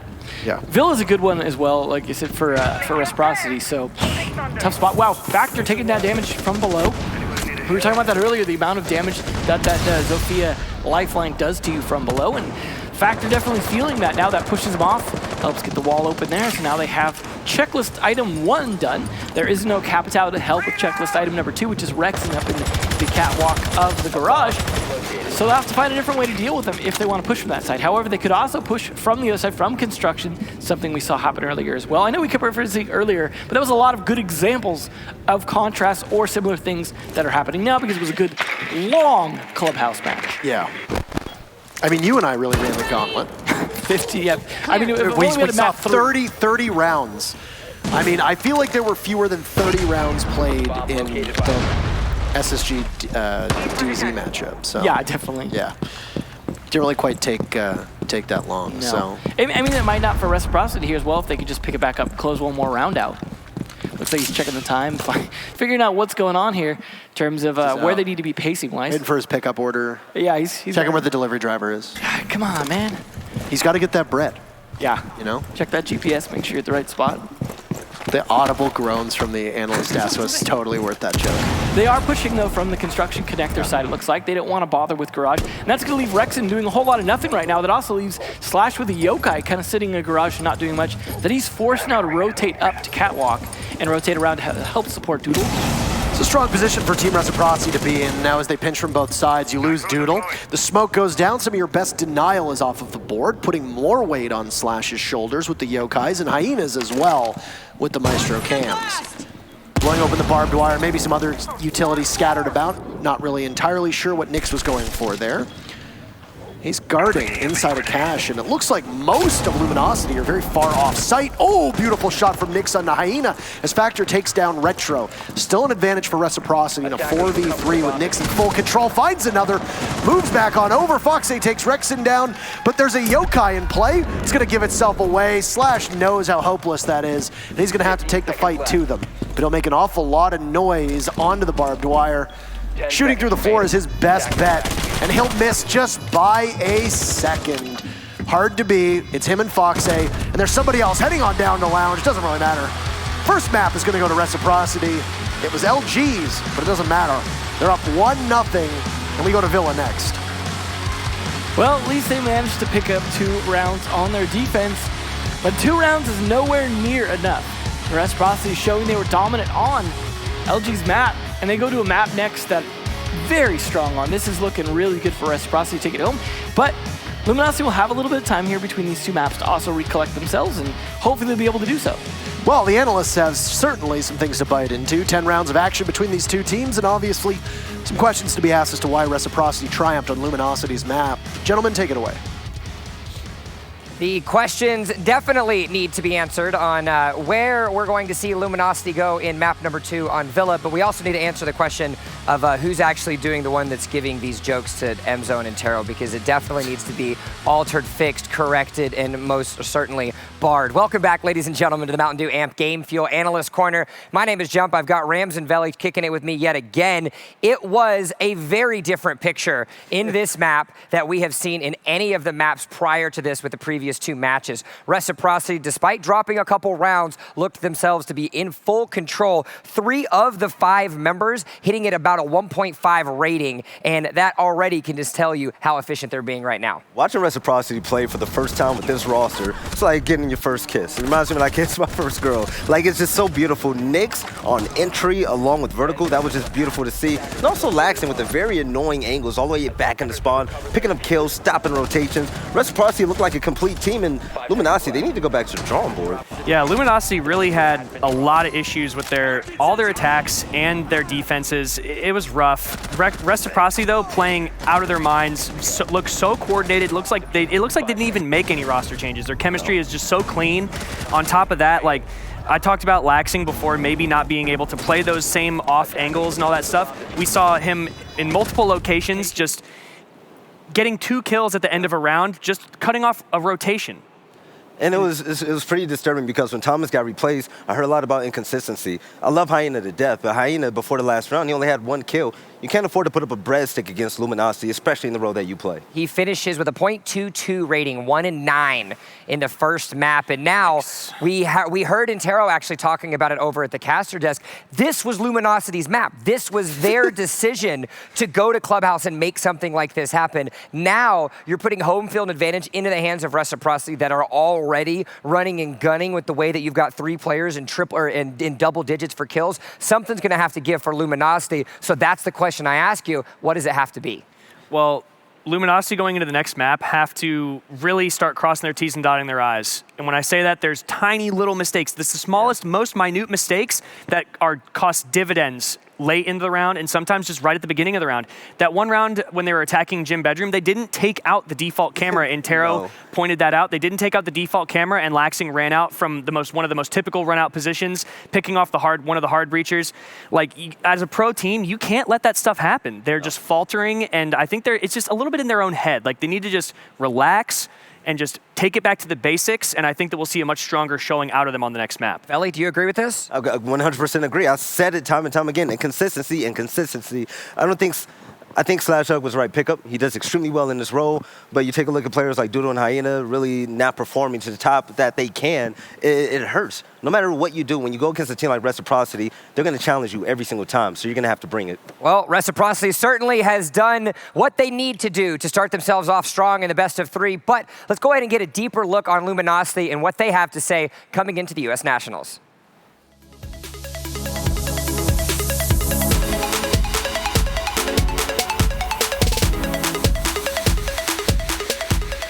I'm Keon or Hyena. This is Cole or Doodle. This is Abdullah, Factor, Richie or Rexon, and Spencer or Slash.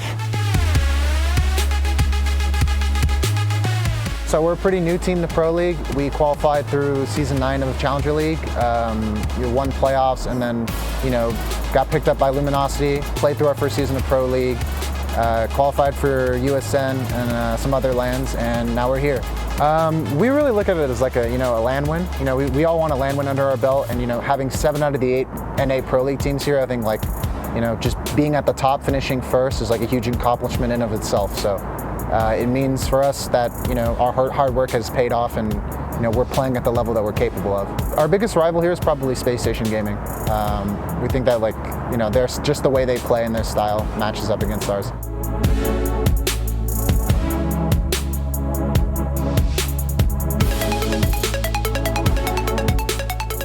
Special tactics or strategies for the event? No, not really. We don't practice. We don't have any strats, and we really just play casual individually, and then Slash just shows up and carries for us on games. Yeah, we are enjoying our time in Vegas. I mean, we've lived out here for 2 months, and we've had a blast. It's nice living with our teammates. So we might have to rewind and redo that interview because strats are extremely important in the world of competitive play, and relying on SlashHug I don't think is going to necessarily cut it, as Luminosity, of course, finds themselves down a map. Let's give them some advice. What do you think, Rams? What are we thinking right now as far as strategy goes? Because SlashHug, as we can see, can't carry the entire team. You weren't lying. He can't, but when we did see Luminosity winning rounds, we saw either SlashHug or Rexon starting it off, and they were really putting a thorn in some of the Reciprocity's, the way that they wanted to play. They were definitely holding them up at times, but, we saw a couple times where Slash, at one point, he could have thrown a C4 over the bathroom wall into the jacuzzi hallway, and he just didn't throw the C4 because he didn't have the intel. He didn't have the knowledge given from his team to whether or not he could throw it. And he could have outright, even though they still won the round, I believe, with Doodle coming from below and stopping the plane with the shotgun. Yeah. They could have ended the round so much sooner and made it way less close. One thing that I really didn't like is the fact, for instance, when in Cash Room, you had Factor playing there all alone as Maestro. Nobody was there for the trade, and he died in a 1v3. He got droned out like crazy. That's unacceptable. But also at the same time, you and I, we were just laughing at the fact that in CCTV, every single wall was open. They're now protecting the walls. Utility play isn't there. It's a mess right now. Yeah, it's like Reciprocity literally went down the checklist. It's like, okay, what walls do we need open? We need these 3 walls open. All right, let's open all 3 walls, and then plus all these other things. stairs that they have to watch out for. Yeah. Nyx literally walked, I think that's the most casually I've seen an Ashe walk into site. He looked around, he was like, oh, there's no one here. Yeah. And then, just goes to look at the stairs. Luminosity's trying so hard to maintain downstairs control that they just let the site go. Yeah. And then they can all only rotate one way up, and Slash can't stop the Echo Drone stop the plan with the Echo Drone forever. So it's only a matter of time for them before they lose that round. Well, we've done our best to try to keep you at home updated, but more importantly, get you guys involved. And we do a community vote saying, who do you feel like is going to win? Well, look, coming up what we have right here with the Reciprocity and Luminosity, 77% to the 23 believe that Reciprocity is going to win. That is quite the astounding number to look at it indeed. But not only do we want to know the votes, we also want to know your opinions as well. So make sure you head over to Twitter, use the hashtag R6USN. Let us know who you feel is going to come out on top. Some opinions, memes, we've seen them already, as well as who you feel is going to be the MVP by the end of the weekend. Map number 2 is loaded. It's ready to rock and roll, and Villla awaits. Emzo, Intera, it's your call. Thank you so much, Mr. Jump, and we'll head on into our second map and possibly final map between these two teams. The stats speak for themselves. Even though this was Reciprocity's map, the better statistics lie on the side of Luminosity, which is interesting because, well, what do we see for Clubhouse? The inverse. Yeah, well, you know what, though? This is a map we know Reciprocity know really well. So, I mean, yeah, it could go either way, but just the confidence we saw from Reciprocity. If we don't see that from Luminosity, I don't know how long this can go. Capital getting banned again, so again, we saw it the first 2 matches quite a bit. Now getting banned consistently here. Nomad as well, gonna fall. So that is going to help a bit with a lot of movement for the defenders in terms of being able to move around both outside of sight and inside of sight, and they'll fire to trap them now. Valkyrie gonna go as well, so it's a little bit of intel loss for the defenders, but they may still have a Maestro, Mira, or Echo to provide some extra intel here. We'll see.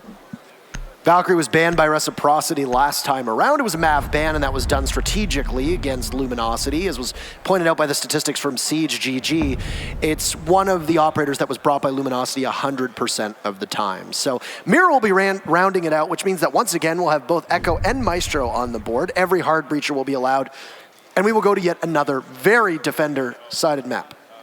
Well, advantage then to Reciprocity. No, I'm sorry, they're not starting in defense. It's the oranges on the reverse side for the moment. So it'll be LG then starting on the defense.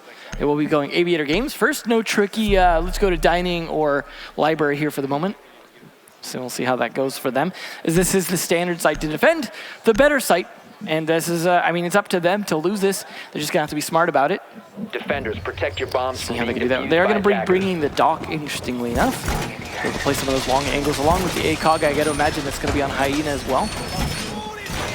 Probably 3 ACOGs, actually, when you look at the fact that Slash is on the Kaid. So there's lots of long-range damage that can be done here. Rexon on the roam. Factor will likely roam on the dock too, as that's how dock is played in the current meta.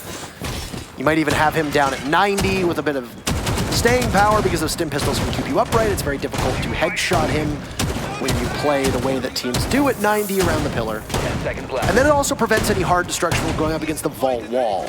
Slash's perspective, he just exited the vault there, so you'll see that the one wall, which I will likely imagine our spectator will zoom in on at some point just to give you a good idea of what it looks like. Rec is only bringing a single hard breacher, despite despite all 3 of them being available, and 2 of them sometimes being common on Villla. It depends. There are certain teams, especially in North America, that will run a Maverick and then something, or even just a Thermite Hibana just for added, I guess, peace of mind, depending on what site. It's useful redundancy. I mean, they work a little bit differently, but both of them can open walls, and you generally need to open walls on a lot of sites on a lot of maps. Coastline being one exception. Usually, yeah. I mean, we'll see. Like I said, Coastline's the one exception, but this one, yeah. I mean, Maverick was definitely a big favorite at first for this map, when he was introduced. Seems to have fallen off a little bit. A lot of people favoring Hibana or Thermite, depending on which site you're fighting and how you're trying to open those walls. But good on Vertical, getting all the way in here, taking over Astronomy, just trying to push from behind here, taking over a trophy as well. Rexon just backing up his teammate Factor downstairs here. This is a little bit of extra roam play, but the question is, do they know where the players actually are playing at? Or are they just looking to keep the floor clear? He's not sure how much intel they actually have. Rexon hoping for a free pick and not getting one either. Looking like Reciprocity just getting all the map control they want for free, assuming that the 2 players downstairs don't come up just right behind them. You can't control those main stairs when you're attacking Aviator Games. Things can go south for you very, very quickly. In this instance, it's going to be incumbent upon the 2 players down below, as you mentioned. And if there's no roam clear that's been done from Reciprocity, which I would be surprised with, given the way that Rec's been playing so far, well, that could prove to be quite a problem. Evil Eye taken out at the top of the main stairs, or at least disabled for the time being. The Kaid and Nyx will do some damage, but as you can see, Hyena's knocked the camera looking skyward, so it can't be disabled quite as easily. Also, it looked like Nyx was on 1 HP, but he'll be reset now. Expend the Maestro Cam, why don't you? 1 minute left, and Rec have taken out just an Evil Eye, that's it. Doc's head spotted by Vertical, but for some reason he doesn't land the shots. He'll let Foxay do it instead. Try to stay alive in order for them to be able to open up the vaults. Just riding alongside Foxay, and it sounds like there's an impact that's gonna go up. And now another round of X-Kairos. Wow. The Kaid Electric Claw will actually work there. Either that or it was the impact. This is going to be a major challenge. If Foxay can drop down a grenade, there it goes. The Zofia self-stun under Reciprocity, and they have struggled mightily to open up that 1 vault panel. They've done so, but they don't have any more hard destruction that seems to be readily available. And that's going to be the problem for them. Still, you got the Kaid playing inside a vault, and if Foxay doesn't see it, well, they're just going to get mowed down. Just as Hyena did. And another for him as he picks up 2 to start off map number 1.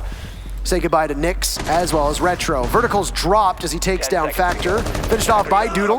This is a good hold for the time being by Luminosity. They only need 1 more to finish it.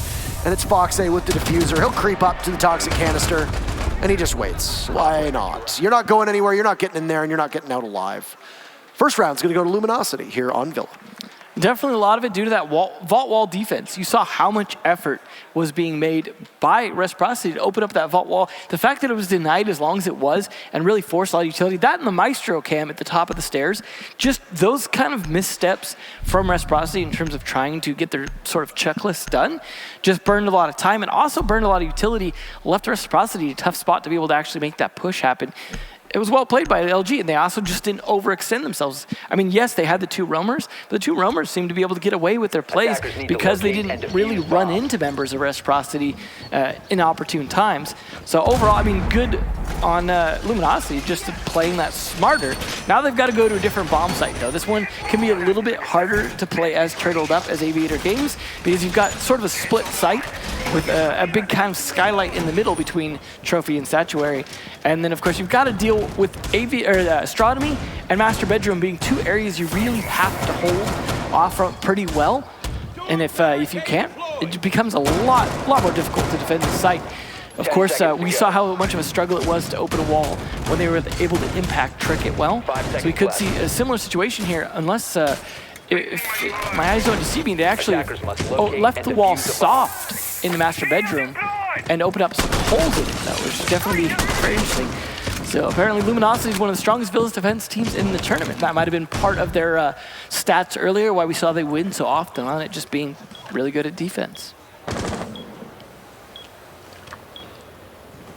A bomb has been located. If a team is winning 76% of your defenses on Villla, you're looking at a 6-round split. You're winning 4-2, maybe 5-1, depending on how good your matches are. Because you're gonna have worse matches, you're gonna have better matches. So yeah, that's pretty standard. I feel like on Villla, even though there are certain teams that seem to excel more on attack. There's certain operators you can bring that make Villla much easier to attack. We see Doka be played an awful lot. Gridlock can be utilized. Nomad, of course, really strong, though she's banned. Same with Capitao, who's also banned. So I think those were smart choices by both Rec and Luminosity to take out 2 very powerful operators that are in the meta when it comes to the way that Villla works. It was a slow attack from Rec, and they got caught up on that 1 vault wall, but they're going to get a good start this time by taking down none other than Factor, who was down below being supported by Rexon. I don't know if there was support this time or not, but it's not enough to help out the Mozzie at all. It's a good early kill, too, is that it looks like that would probably be their only C4 available. Also, of course, if he'd captured any drones, could have moved them around. Now can't do that. Of course, they could still provide a little bit of intel depending on where they're facing. But that's a great early pick, I think. I mean, the next best thing would have been the Maestro, but Rexon does manage to get one back onto the Thatcher. Hopefully they didn't need any of those EMPs, because it's certainly not going to have them now. So he gets caught off guard, trying to, I think, enter into study here. Extremely aggressive from Rexon. He's got a lot of confidence, but it pays off on the Retro as Foxa's dropped from Slash as well. So two very, very fast pieces of action for Luminosity. I don't know if Vertical has any information as to where the remaining members of Luminosity are, but he's going to make an awful lot of noise, and he's almost in the sights of Rexon. And you're dead. So it's all Laxing in a 4v1. 3 kills for Rexon. Laxing's going to do what he does best. He's just going to sit down there and they're going to talk. So the final 40 seconds or so will be Reciprocity getting everything in order and essentially a timeout here. We've seen Rec do this quite an awful lot. And with Diffuser miles away, Laxing knows that it's unwinnable, so 2-0 for Luminosity. Give time for both Nyx and Foxa to discuss things while Laxing just sits. What do you think was the big thing for that round in particular between Luminosity and Rec? Rexon, for sure. It's just catching them off guard with their pants down. I think Luminosity are doing a great job reading into where the attack's coming from, and you got to blame some of the droning. Just their inability to anticipate these defenders. Players like Rex would be able to play positions like that. I think they're taking certain parts of the map for granted. They're thinking, there's not going to be anyone here. I can walk in here. Or, hey, we don't need a drone here. We're droning other parts of the map. And they're not controlling areas. They're not getting in, taking map control, and holding off rotates. Now, obviously, there's a lot of rotates on this map. This is actually a fairly big map in terms of, rotatability. Obviously, you don't get a lot of people down in the very far basement, but it's still a decent map for roamers to be able to play around it. And just the inability for Reciprocity to control that, absolutely backfiring on them. Yeah, they didn't necessarily get caught as bad by it the first round, but they still didn't do really any good roam clear the first round either. I mean, they managed to get 1 kill. Retro got the 1 kill early on, and it looked like they were going to be able to control it, but just no real follow-up to that.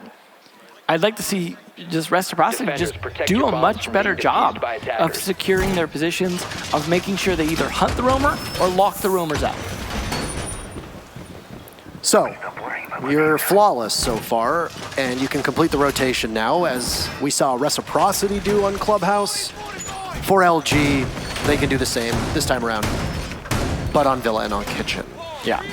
I mean, we did see Living Room a little bit earlier, could potentially still see that, but it's certainly not usually a favorable sight. Dining is definitely a good one, and I'd say sometimes better than Trophy, depending on how you're playing it and what the bans are and things like that. But there is a bit of vertical play to be had. So that's going to be an interesting component that we don't see as much on the top 2 bomb sites. So you could see a little bit of play of that.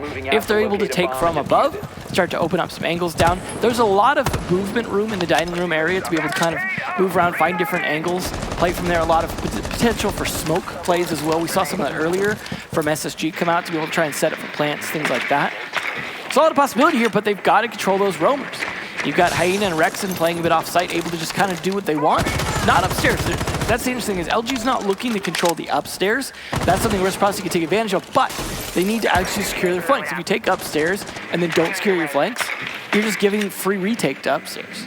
So they've got to pay attention to where these players, maybe just good flank drones at this point. So if they lose someone, that can be that person on flank drone.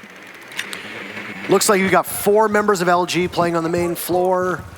Now all 5 as Slash has been recalled, and they're just sitting a little bit off-site as Rexon and Hyena, but Doodle, Factor, and Slash all seem to be decently nearby. Within striking distance, I think you could say, and I think it's very apt as well because LG will likely need to strike when Reciprocity pushes in. That means that barring any information that you might have on Luminosity's side, they don't really have any information gathering operators. There's not a major contest up top at all. I'm honestly surprised we're not seeing like a Jackal. We used to see that so much from Fox. Oh, wow. Why? That's why they didn't need to control upstairs from upstairs, I suppose. C4 doing that work for them. That also does open up a hole that can be used against them afterwards, though. As Nyx getting off the bed at the last second, and the C4 from Factor putting in work. Good timing. Definitely could have caught him too early while he was on the bed and would have done nothing. The only C4 on the board for Luminosity as well. Kaid still has his impact grenades, if you recall. We've also seen Retro get downed. I'm not certain what happened with Retro, but he's out of the equation for the time being. So he's probably fallen off. Maybe he went for a reset, I'm not sure. Tough situation for him to find himself in. Utility expended from Fox, I think it's almost a free kill on the Factor. It's Doodle who claims Laxing. Retro's been picked back up, 50 seconds to go. And Rec are just not the same team right now.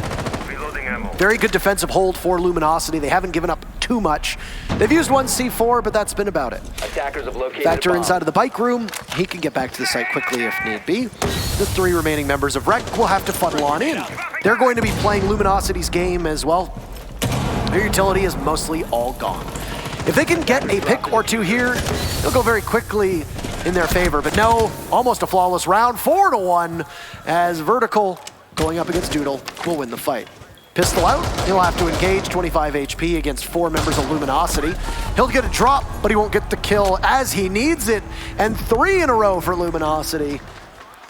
Impressive performance and almost a flawless round for them as well. The cycle is complete, and we're almost certainly going to Aviator Games for round number 4. I mean, I don't think that's going to be the last cycle, given the way things have been going so far. It looks like they're going to continue the tour. Just, I mean, really, really good defenses here. It seems like Reciprocity are fighting pretty much no weaknesses. They're not finding any place they can attack.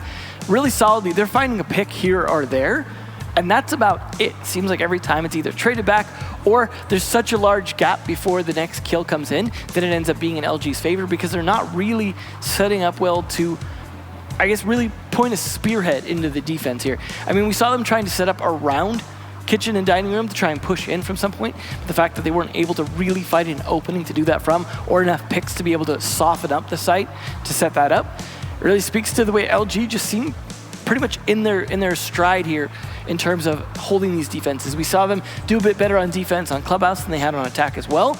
So if Reciprocity could just make sure they get just enough rounds on their attack when side switch, I think they could also be in a good position to be able to bring it back, given defense's a favoritism on this particular map. Good time for a tactical timeout here. REC not using it too late. There's that pattern, as you mentioned in the previous map, of teams taking it right at the 11th hour.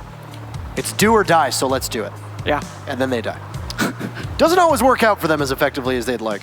I like being able to hit the pause button here. There's a theory behind it, right? Because Villa's defender sided, we already know this. You know that you're going to find yourself in a hole, and it was actually Slash who was in an interview a couple months back, maybe longer, where he said, you know, on Villa, if you start on attack and you go down 5-1, you know that the match is nowhere near over with the way that Villa plays, but mentally, it's a challenge to get back in the game, knowing if we slip up once, we're staring down match point. If we slip up twice, it's over. Yeah. It's a mental game at that point.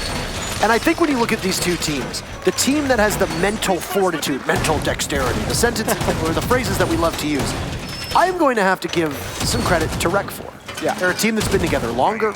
They're a team that has seen, I would say, a greater breadth of experience. Slash is somebody who can rein the team in, the leader, the dad of the team on Luminosity, but the rest of the squad has only played a handful of LANs together, which is still impressive given how new that team is. I still have fond memories of back when they were the 92 Dream Team, and a lot of people thought they were just nothing but a meme. The team is coming off a long way now, but still, REC is the team that has that experience in spades. Take a breather if you're REC. Get it together. You got 3 rounds on attack. You know that statistically you're probably not going to do super well on them, but then you're going to swap sides. Yeah. So you'll have the advantage of being on defense. You can start to win those rounds back. I mean, really, I think at this point, just Reciprocity need to calm down, be methodical, drone, and communicate. If they could do that, they know how to hit their shots. They just have to do those steps to line those shots up first. You saw the drone coming out. Mozzie doing a little bit of work to stall that out a little bit, but they will try and avoid that pest as best they can. It is going to try and help clear that out. And there we go, Rexon, though, turning it around on him, and then Factor following it up on a Nyx. Him and Vertical both falling. That is a lot of utility off the board. They still have their hard breacher, but at this point, it doesn't look like that timeout really helped Reciprocity here. No, not when you lose 2 bodies that early on. It's only a minute in, and Reciprocity in free fall. They'll have to course correct over the next little while. More importantly, it's that they've lost Vertical, who's been very good so far, and Nyx as well, who will ride the pine for the time being. Remind me to stop saying for the time being. I'll remind you for the time being. Thank you. For the time being, I should stop saying it. You're welcome. You've still got Laxing and Fox A, both of whom were able to carry some of the weight in map number 1, but you can't lose confidence of your Reciprocity. And I feel like mentally this round is not over, but it's hard to come back from this. Foxy taking some damage from the Evil Eye.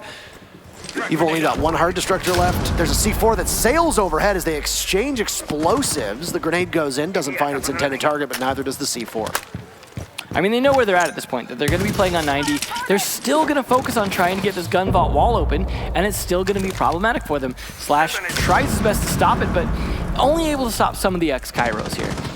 However, they didn't have the Thatcher to be able to help with that. They just don't have all the utility they had before. And trying to do the same attack again, it just isn't working. All it's doing is burning up time for them. Fox at least finding Doodle, though, trying to even this up. And then Fox following it up with a second. Looks good, but he gets slaughtered by Factor. Double swing onto Fox A is not something that you'd imagine happening all the time, but why not? You can take those gambles. Retro knows that there's the shotgun of the Mozzie playing behind the bar, but that's a tough shot to make and will be incumbent upon the Mozzie peeking, who doesn't really need to. You'll put some pressure on him by opening up the wall, and the Mozzie will reposition. Don't know if he's got a C4 ready or if he's already used it. 15 seconds to go. Laxing almost able to hit the kill onto the Mozzie. Factor under heavy watch. Slash jumps up, guns down Laxing, and he'll pick up the second. And Luminosity obviously very happy with that one. Timeout or no timeout, doesn't really matter. It's another round on the board for LG. It's their attack strats just are not working, especially the one for that bomb site.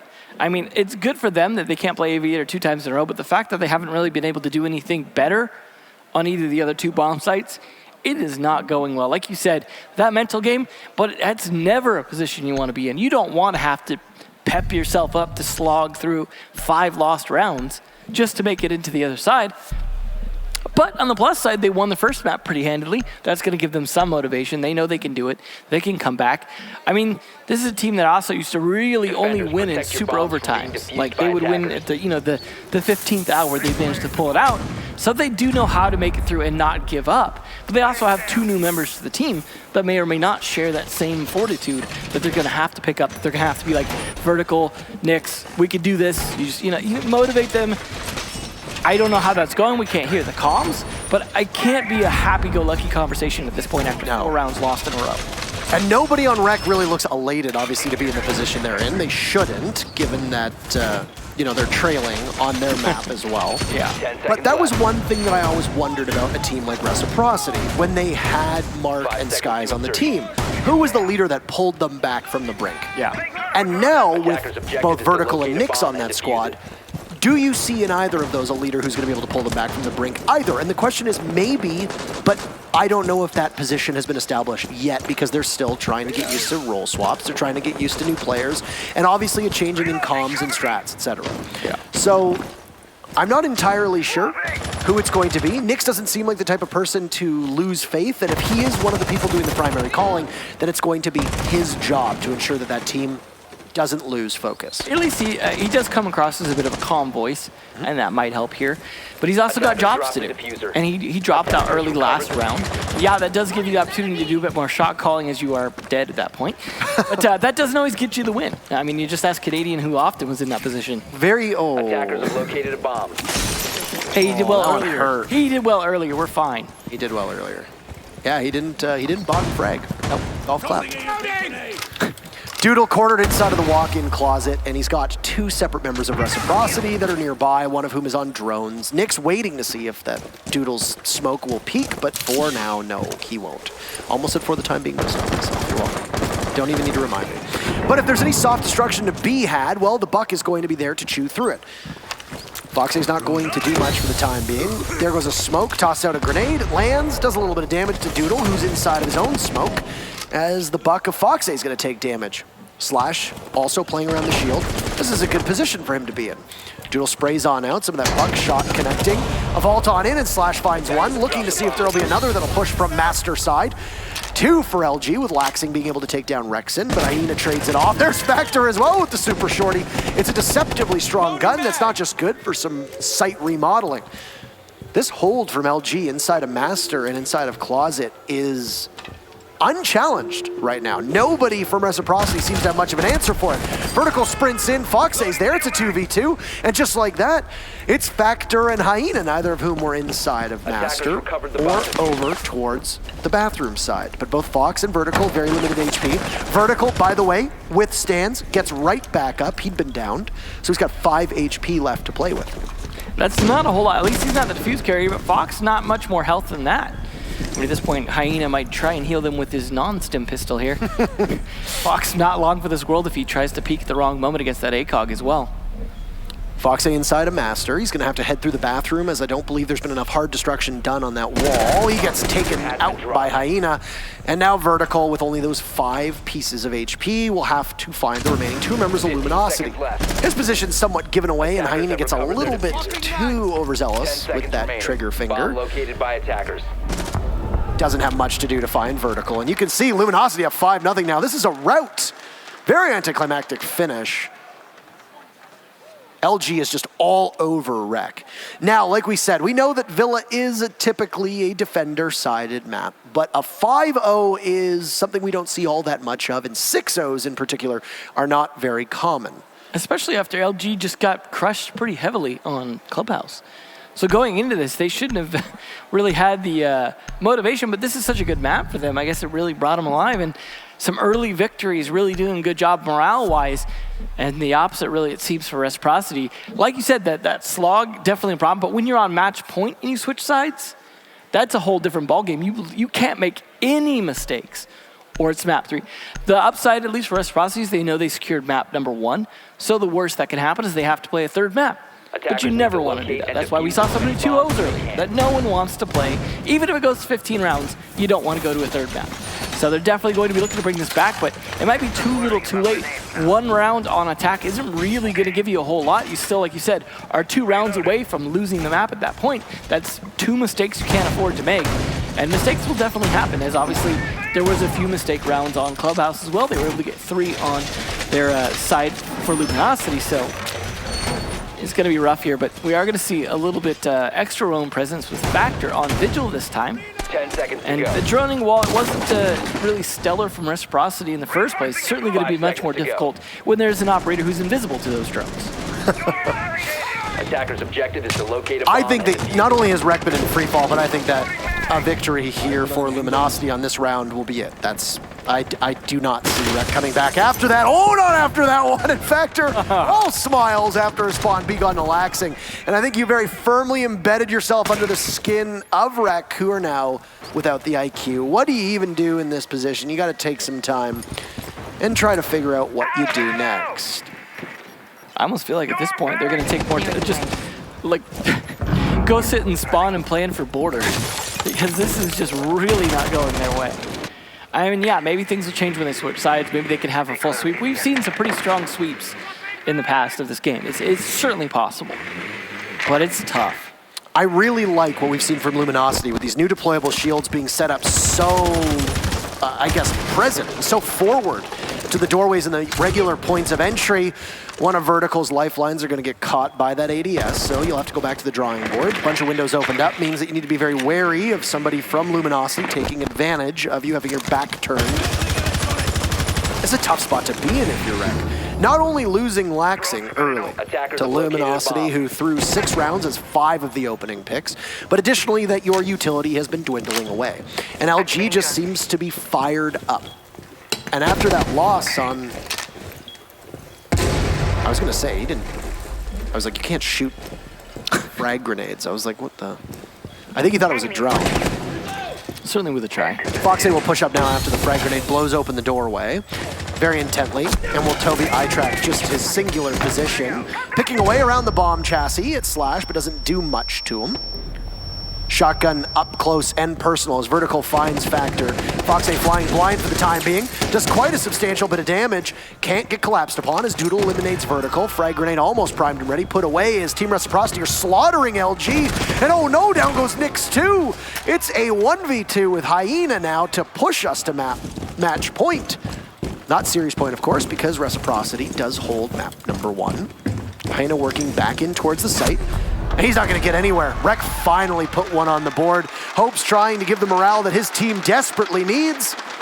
And now, they'll switch sides. Rec will go on defense, and how successful will they be on this stead? Well, certainly a good time to carry momentum. If you're going to win a round on the attack and it's only 1 round, better to be the one right before you switch sides when you really need to roll that momentum the most. but they're just going to have to be very cautious here because, like you said, 2 mistakes is all they're afforded before it goes to map 3. And, LG could be tricky, play some unexpected ways. This is a good map for them. And Reciprocity are going to have to not get over aggressive. We saw the patience of a lot of LG players paying off. And, they got a bit more aggressive towards the end when that confidence really kind of boosting them into, let's take some risks kind of positions that did somewhat pay off. But they are going to be bringing a Lion and a Jackal, something we did not see from Reciprocity. So that's an interesting twist here in that they're really going to try and lock down those roamers. Obviously, the Nomad being banned, that's not an option to do that.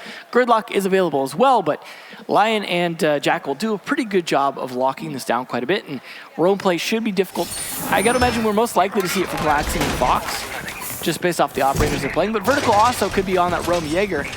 So you never really know. They're definitely going to have to wipe their feet and watch out for Rexen, try and hunt them down. Laxing at least will be able to stop some droning with the Mozzie pests, but the ability to track feet is not affected by that, so something that will work in their advantage. We'll see how well timed the Lion charges are, though, is those can be wasted pretty easily. They are powerful, but really important to time them well at this high level of play. We're going to waste no time with it at all as Rexen sprints on in and edges his way up very closely to the barricaded walls. Now, this is a defense on the first floor, but the bomb site itself is actually up top. So waste as much time as you can. I believe they call this the Yo Boy Roy strategy, which is where you reinforce the opposite bomb site and you just simply bamboozle your opponents. It's a bold strategy. Very, very bold strategy here. What I will say about the Jackal Lion pick, though, as you touched upon, is this is just, it's nasty. It's not fun to play against. It's not easy to play against. And Luminosity are looking for the knockout punch. Get them mad, get under their skin. You've already been doing that. Maybe sideline them mentally and then just abuse the fact that you got Lion and Jackal on them. Yeah. We saw how effective Dokkaebi was for Bosco earlier. Dokkaebi is particularly effective on this map. First kill is going to go to Laxing, guns down Factor, but he trades it off as Rexing manages to find the kill needed. The buck is down, you trade it for a Mozzie. I like that from Rec. I think they win that first encounter. Yeah, the Jackal still being alive, though, is still managing to ping Legion. And so that's Fox going to have to worry about this. And that will only last a limited amount of time. And then, of course, the R2E1D is left as well to try and lock him down. He's just got to be in a smart position that really forces them to waste time when they go to hunt him down. Looks like he has gone downstairs a bit as well. So I think Rex is just giving up and going to cut off the stairs, potentially instead of hunting him down further. See how well that works out. But Fox is a tricky devil, so he could come up at just the right time here to make that work. But there's still a fair bit of time here left for Luminosity, whole minute 10. EMP incoming. So it appeared to be maybe some counter play onto the hard breach as Lion and Jackal work together, and down goes Vertical, who was rushing, and then the E1D hit at the same time that you were being trackled by the Jackal. Not a fun spot to be in if you're Vertical, and I think any player worth their salt know how unenjoyable that is to have to deal with. 2 rounds of X-Kairos opening up enough of an entryway in towards the second bomb site. Rexen has possible control of 90, but he doesn't want to go with it at all. Finally, E1D will go. Nobody will take the bait whatsoever. There's no mute from Reciprocity, so they will just need to stand still. Slash on the stairs, dawdling for the time being, absorbing some damage as Rexen is in the smoke, and he's trying to persevere as he hits the deck and just crawls his way through it. Slash takes out Fox A pre-fire from Rexen onto the vault, and Hyena finds Retro. Nix is last up, and he gets taken out by Hyena, and it's match point for Luminosity. They're very happy about that one. Well played. I mean, like you said, getting under their skin a bit with that Lion-Jackal combo, it did come down to a lot of trades at the end in terms of Luminosity coming a little bit ahead, and some of that was due to some of those early kills, but also just, that's what I mean about really securing your flanks and things like that. They were able to do that and just bring it down to sight fights at the end because they had the Lion-Jackal to really seal the deal in terms of getting map control, getting to that point where they could fight it out, and they won. And that's definitely the place to be because now it's 6-1. If you thought Reciprocity won strong on map 1, if this goes now to LG, that is a much, much better defeat on Reciprocity's map. And that puts LG in a pretty good spot going into border. We'll see, though, how their trophy defense goes here. They're going to switch off from Aviator. It just did not work. They could play it again, but they're just going to go to trophy here. This is a tricky site. I do like the way that LG defended it, the way they would open up the master wall, play a bit in there as well as bathroom, things like that. Just a bit more of a aggressive perimeter in terms of guarding to make sure that Statuary didn't really get swarmed with attackers. And there wasn't actually a lot of pressure a lot of times on Astronomy as well, and they were able to hold from there. I wonder if we'll see something similar. We certainly aren't going to see the same defense in terms of they are reinforcing the wall in the master bedroom. So we'll see if they can play it well. They do have the Kaid to be able to help with that wall, to be able to try and stop them from entering, as well as laxing on the Bandit. But it looks like he's actually going to be playing over in Aviator games potentially. So a little bit different strategy, using the batteries on the wall to kind of block into study. We'll see if he's actually going to play it, but he has set that up at least. Rexing going to be on that Jackal again. The Jackal line combo coming out for what could be the last round. They want to see if they can just snap it shut here. Snap it shut. I don't want to see it. Not even in my peripherals. Few people will get that reference. Stokes will get it. I'm going to pull a Kicks here and not get your reference. That's fine. Kicks does. I'm very accustomed to people not getting my references. I don't think Kicks has ever seen any type of media in his life. So that's fine. Still going with what worked last time around, Luminosity, Reciprocity running with something very similar as well. So neither of these teams really giving an inch in terms of actual composition. Ooh. Fox does find Rexin, so I don't know if he was baited in or not, but Rexin giving the nice shot and Fox A saying, thank you. You don't get to see the chat, but we can. Yeah. Apologies. We relay it to you. Yeah, we'll try to... That way it's censored. We'll try to transcribe it. Safety first. Well, that was a really good initial kill, though. We saw how effective Jackal was last round. This grenade attempt here, unfortunately not doing anything.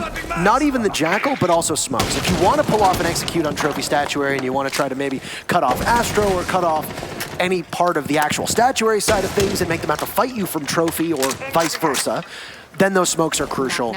You're now going to have to work with just the paralysis that comes from an EE1D. And I mean, you've got frag grenades on the board, or at least you did, as Laxing comes alive and takes out Factor. Laxing has been very quiet through most of this map. If he wakes up, that could be a difference maker, even as dire as it seems for Rec right now. Well, Laxing, ever the roamer in terms of just kind of doing his own thing and bringing it back when time is needed. If we see a second pick from him, I could really see this round going pretty easily to Reciprocity. And with Laxing having the freedom to do so, it's just on the other players on the site to really hold down the site as tight as they can. The E1D coming out to try and help with that. It does help take down Vertical. Just the kills. There's 5 with 2. So over inside of Astro, though, is Retro. So Slash already responsible for 2 kills. He's got an EE1D left. I don't know if he expects a push from the stairs. Both of the members of Team Reciprocity are playing inside of Astro right now. The diffuser is a mile away, and one of them will surely be watching. This is going to be very challenging. Slash could pull off the clutch of his life, or it'll be a deflating end, and that'll be it. He'll go for a plant. I don't know if he's getting marked. It certainly seems like he's being marked over and over again. He'll pop off instead, and yeah, he's getting spam marked at this point. There's an Evil Eye still up, but he knows he's powerless against it. So he just goes for broke, but no.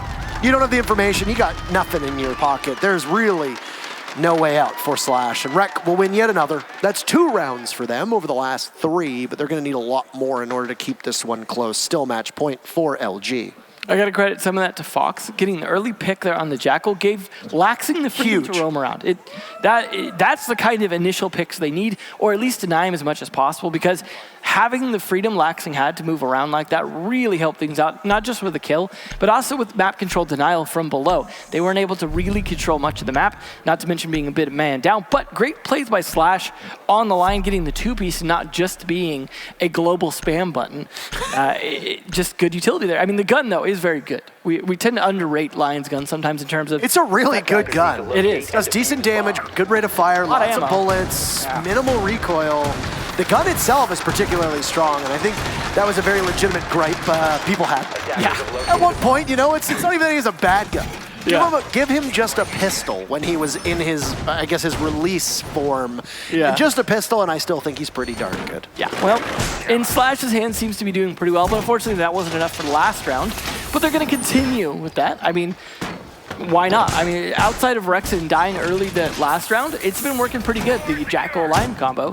So might as well continue it. They are going to have Factor on the Ashe this time for potentially a little bit of aggression, or the old crouch walk around the map strat, which doesn't work as well. A little bit of column A, maybe a little bit of column B. Yeah, and it certainly is a good mix up there. You go fast when you need to go fast, and crouch spam the rest. The fact that we don't see another Aviator defense for Reciprocity obviously would lead most people to believe that they're not very comfortable with it. I would be inclined to agree with that argument. Now, the problem is that if you're Reciprocity and you win here on Kitchen, where do you go? You have to go up to Aviator. Yep. And if you're not comfortable there, then yeah. I mean, I guess you could. I mean, that is technically a viable place to go. It's not recommended. I would say that you're probably more comfortable going to Aviator, but we've seen stranger things before, right? Yeah, all seasons. Drone's ready. Interesting wooden barricade there, so things down. Some good discussion about that earlier, how wooden barricades can be pretty useful for at least sound in terms of identifying where they're going. I feel like Canadian's one of the people who uses those the most in terms of setting those up for positions to help his roam or to be able to identify where people are coming from. But that didn't lead to any engagements, just a little bit extra intel for the defenders. So far, though, they are having to play back a little bit because they got to worry about the footprints, right? They've got to be cautious of where they step because Rexon is still alive. There's another wooden barricade there to help out, trying to delay as much as possible. They really... I call this one the chapstick strategy because there was one time where I can't remember what video it was in. He said that the real strat to winning is to barricade every single door. It certainly slows things down. Yeah. You throw a castle in there as well. We call it the chapstick strat. We're putting that in the book. It's been a long time, and it's definitely going to date us. 2 for Vertical on both Hyena and Doodle, both headshots as well. Can't really do much to try and combat that. EOD gets burned, I suspect, as an answer, and that's Diffuser surrendered as well. Vertical will be the gatekeeper. Inside the barbed wire, giving some noise, but Factor still hears it, whether he hears it or not. He's good enough to get the shot. Dragging across from the top of Astro stairs to the bathroom, but there's nobody from Luminosity, or rather Reciprocity, to re-peek. There's Laxing to gun down Slash, so LG will need to come up with something a little bit different because they have no answer in this particular round. They're still able to come back. Rexon and Factor are 2 great players. They've got a C7E and an R4C in hand. There's still smokes for Rexon as well, and they have full utility at their disposal, but they don't have access to the diffuser. This might be a mighty challenge. Footprints being gathered, and down goes Factor as Retro peaks, and almost a perfect round from Reciprocity, were it not for Vertical sacrificing himself upstairs. Keep in mind, Rec took their time out in round number 4. We are now heading into round number 10, and they seem to have found some life, and once again, this could just be the way that it plays out when it comes to Villla. Trophy and Kitchen successful. Can we see a 3rd in a row for Rec? I mean, maybe they needed the pressure on. Maybe they needed to be at match point to really feel enough to come back. Obviously, they've got to get 3 more in a row, though, to stay alive in this map, to take it to overtime, because they can't just straight out win at 7 now that, or since LG are at 6. So we are going to see a timeout from Luminosity now to go, how can we win 1 more round, guys, and go to map 3? Can we stop goofing up? And, you know, some of that's just due to the roamers. People like Laxing, people like Vertical, just not accurately clearing them out, not pressuring them or pinching them well enough. Vertical with the nice 2-piece that last round really opened things up. Yeah, maybe he died after that, but he also did a bit of damage. You saw the Ashe as well, taking a bit of damage in the fight. Barbed wire unfortunately worked against them, as you mentioned, a little bit. But nonetheless, that kind of opening was what you needed. They were able to just completely capitalize off man advantage. I feel like if Reciprocity can get the first pick, they can take these rounds, but they've got to get that first pick. If they get a man deficit, they're really not doing so hot in these rounds, especially having Aviator games now where they've got to go, as you said. We're not going to see them go to library or living room. It's just not a great sight. I mean, like I said, we saw it earlier, but it's not a great sight. Do you possibly gamble on that library living room downstairs, a site that a lot of teams aren't prepped for, either on attack or on defense, and then you lose it? Because remember, there's no room for error here if you're Reciprocity. You don't have the luxury of going down there and saying, you know, we blew it, whatever, we're fine. Yeah. You cannot fudge it up. You can't. So you have to go somewhere where you have a bit more experience. That's obviously going to be Aviator Games, which holds the title of being the most familiar and most favored site when it comes to... Otherwise known as bestest, but it certainly wasn't for them the first time around. The bestest ever around. Yeah, absolutely. It is a really great site. And I mean, new operators and things like that haven't changed that too much. it's all down to how you execute on it. And we saw a Lion Jackal combo really good helping with that. And we saw Reciprocity also had a lot of trouble attacking it. They really struggled on trying to open the vault and things like that. Slash this time foregoing the Lion instead of 6-picking over to the Dokkaebi. So still just trying to be as annoying as possible to Reciprocity. He's certainly going to try. Says, I got your number. Let me check here on my phone. Certainly going to try. At least Rexon's still on the Jackal as well. Is it a banana phone? It certainly might be. I apologize to all the people that now have that song. I do now. Yeah, it's tragic, really. Yeah, bring I think if the players might have been able to hear you, they would not be able to focus any longer. No, I feel like Twitch chat is probably not happy either for the people that are watching. So, oh well, you're gonna have to deal. At least it's not Country Road. Why would you do that? All right, well, 30 seconds eclipsed on what is still going to be match point and will be until we hit overtime, should we require it. And it's going to be a second Aviator defense for Reciprocity.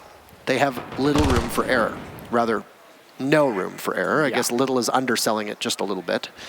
LG were successful here last time. And looks like they didn't have a problem. I believe there is a button to fix this, and it is F.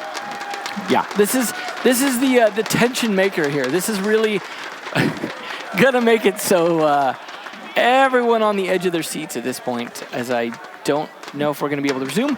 Looks like headsets coming off here. We might have a need for a rehost potentially, depending on how this goes down here. Do you see the clock still ticking away though? The clock always runs. Yeah, it certainly does. The clock always runs. So we'll see. Unfortunate set of circumstances, things that we don't really have an answer to, but just in case we need to, there will be some people to dive on in and discuss it. Now, this is effectively a tactical timeout. LG took one, and was the previous round, and both teams are going to have a couple moments to just discuss what they want to do, and you can already see Rec is extremely vocal, and they need to be. They absolutely need to be, given the fact that they're sitting on match point.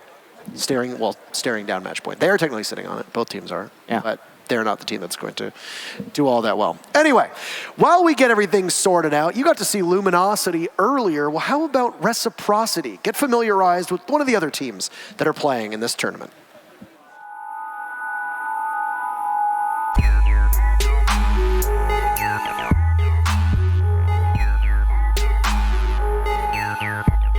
Hi everybody, I'm Fox from Reciprocity. This is Retro, Nyx, Lax, and Vert. So our journey to USN wasn't as hard as a lot of other teams. The only team that we really played against was Rogue, and we ended up stealing one of their players. So it's been pretty straightforward, and now we have a lot of time to practice for the other teams, and hopefully we're just gonna go out there and do our best. Team USA would mean a lot to us just because we were really close last year to getting close to competing for that title, and Rogue was actually the team to win it, so also for Vert, I'm sure he wants to win it again, and we also want to be the new Team USA. I mean, I really wish I could say like another team is like our biggest rival. I guess I would say like probably DZ, because we kind of made a switch in some way.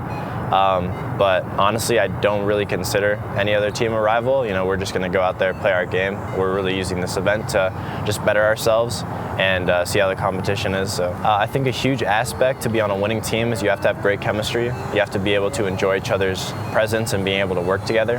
Also having every individual wanting to be the best they can.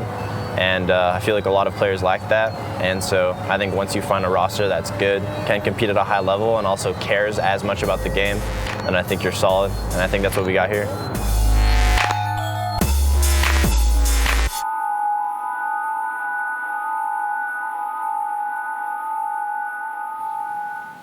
Reciprocity found themselves success in map number 1 and had a rocky start in map number 2, but with the tactical timeout, they've got an opportunity to regroup because they have found themselves a little bit of momentum, but will that momentum allow them to walk away with the map dub? Of course, I'm Jump. I'm joined here for the Mountain Dew AMP Game Fuel Analyst Corner with Rams and Villla. Gentlemen, it is so close of a chance for Luminosity to send it to a map number 3, but Reciprocity is certainly saying, nobody, not just yet. Well, it's still looking pretty close because of the fact that we're starting to see Dokkaebi, Lion, and Jackal.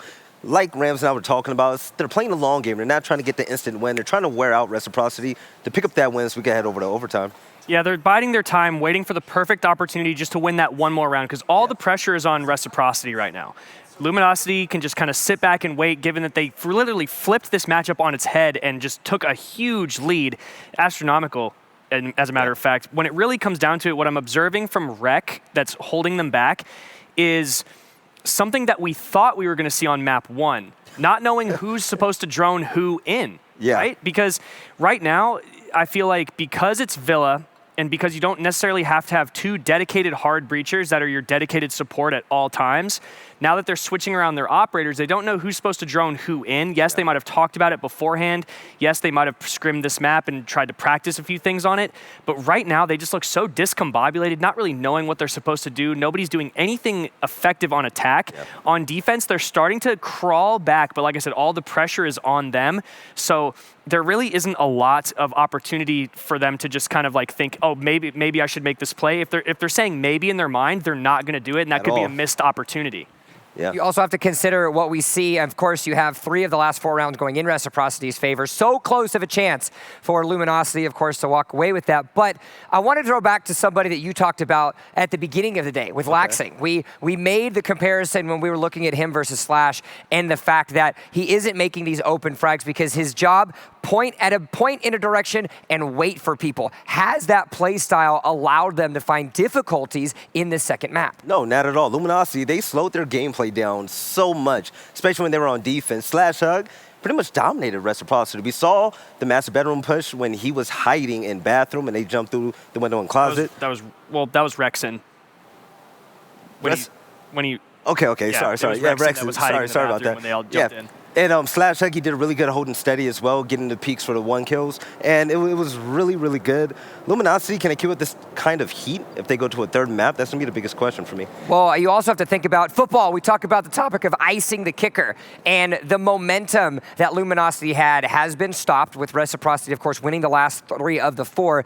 Now with a tactical timeout, does that reset the momentum or does that allow Luminosity to keep pushing themselves forward? I think Luminosity is going to stick to their game plan because all the pressure is still on Rec no matter what. Regardless of how much time either team has, Luminosity still has a cushion of rounds. They could still lose the next round and still be on match point and have all the pressure still on Rec. So also, I think the icing is really happening to Rec. Yeah, that's a really scary position to be in, though. If you're on match point, you're not able to secure that win. Every loss you get, and they start to get closer to taking it overtime 6-6. I mean, each loss is going to hit that much harder. You don't want to get to that point. But if you're Luminosity and you have 1 round left to go, now that you find yourselves having this large chunk of time where you don't have to worry about anything, what do you come into with this next round? How do you ensure that sometime between now and the next 3 rounds, you walk away and you get the one that you need? I say just keep playing the way you are. Play patient. Let them come to you and wait for them to make a mistake. Right.